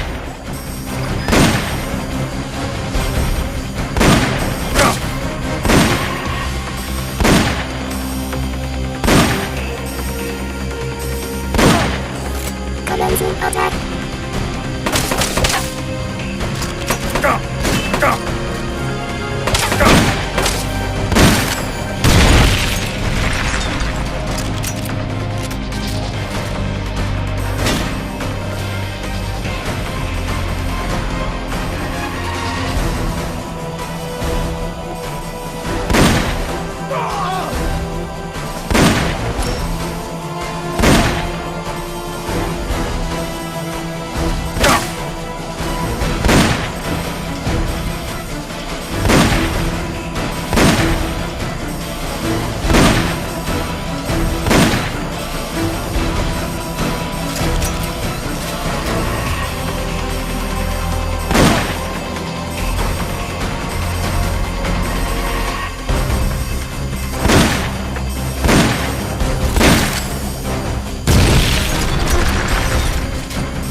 Initiating capture.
They've got rocket launchers.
me!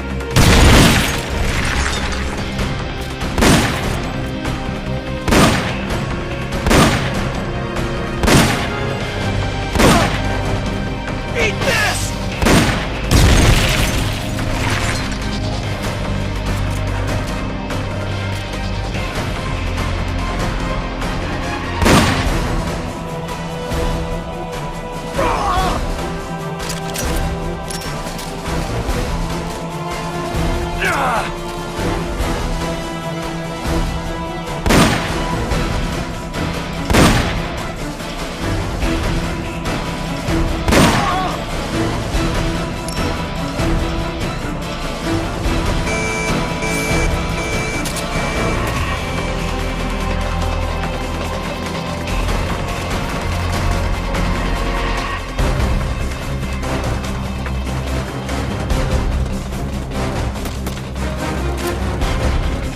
They've okayed your request for a cardboard box.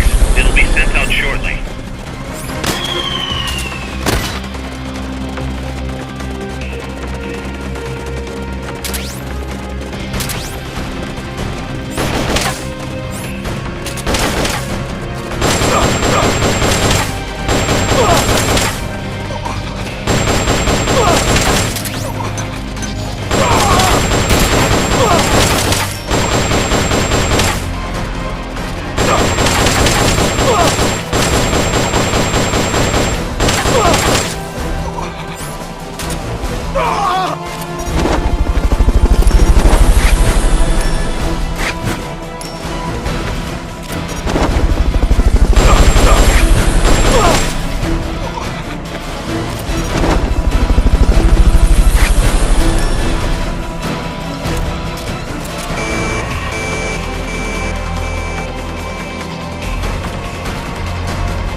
Snake, that's Huey's unmanned weapon, the Cocoon. Put it out of commission.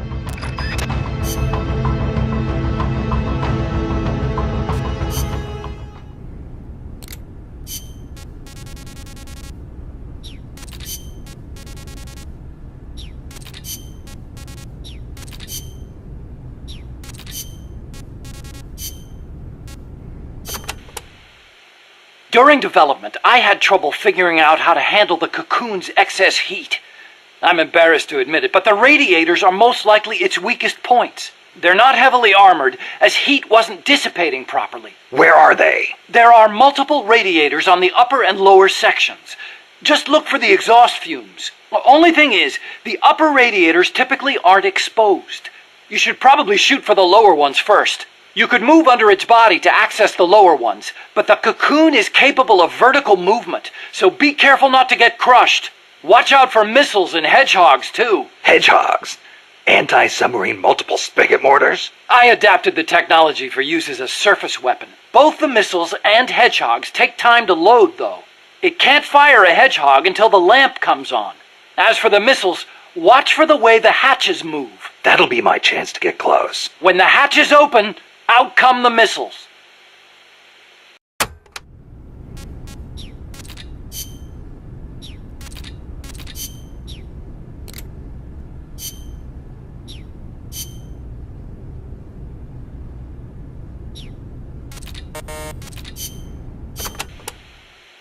That is El Escarabajo, the beetle. Even we don't know the Escarabajo's weaknesses. That's not what I wanted to hear. You could try asking that scientist, Huey, right? This is just common sense, but once it fires a missile, it must take time to reload. And moving a machine of that size must require the release of considerable amounts of heat. Another option would be to take out its weapons. Sorry I wasn't much help. No, you've given me some ideas.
They've got a lock on you.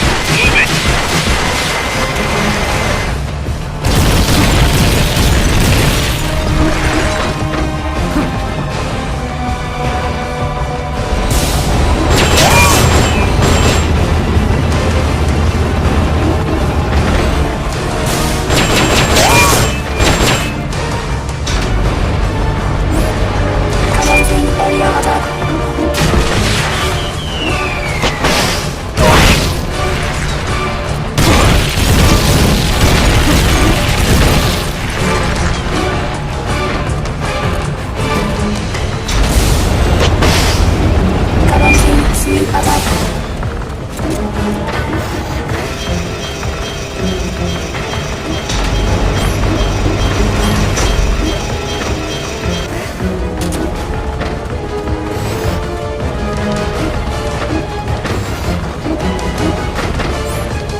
They've okayed your request for a cardboard box. It'll be sent out shortly.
The birds are weeping! What happened?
the action button. You don't want to get crushed.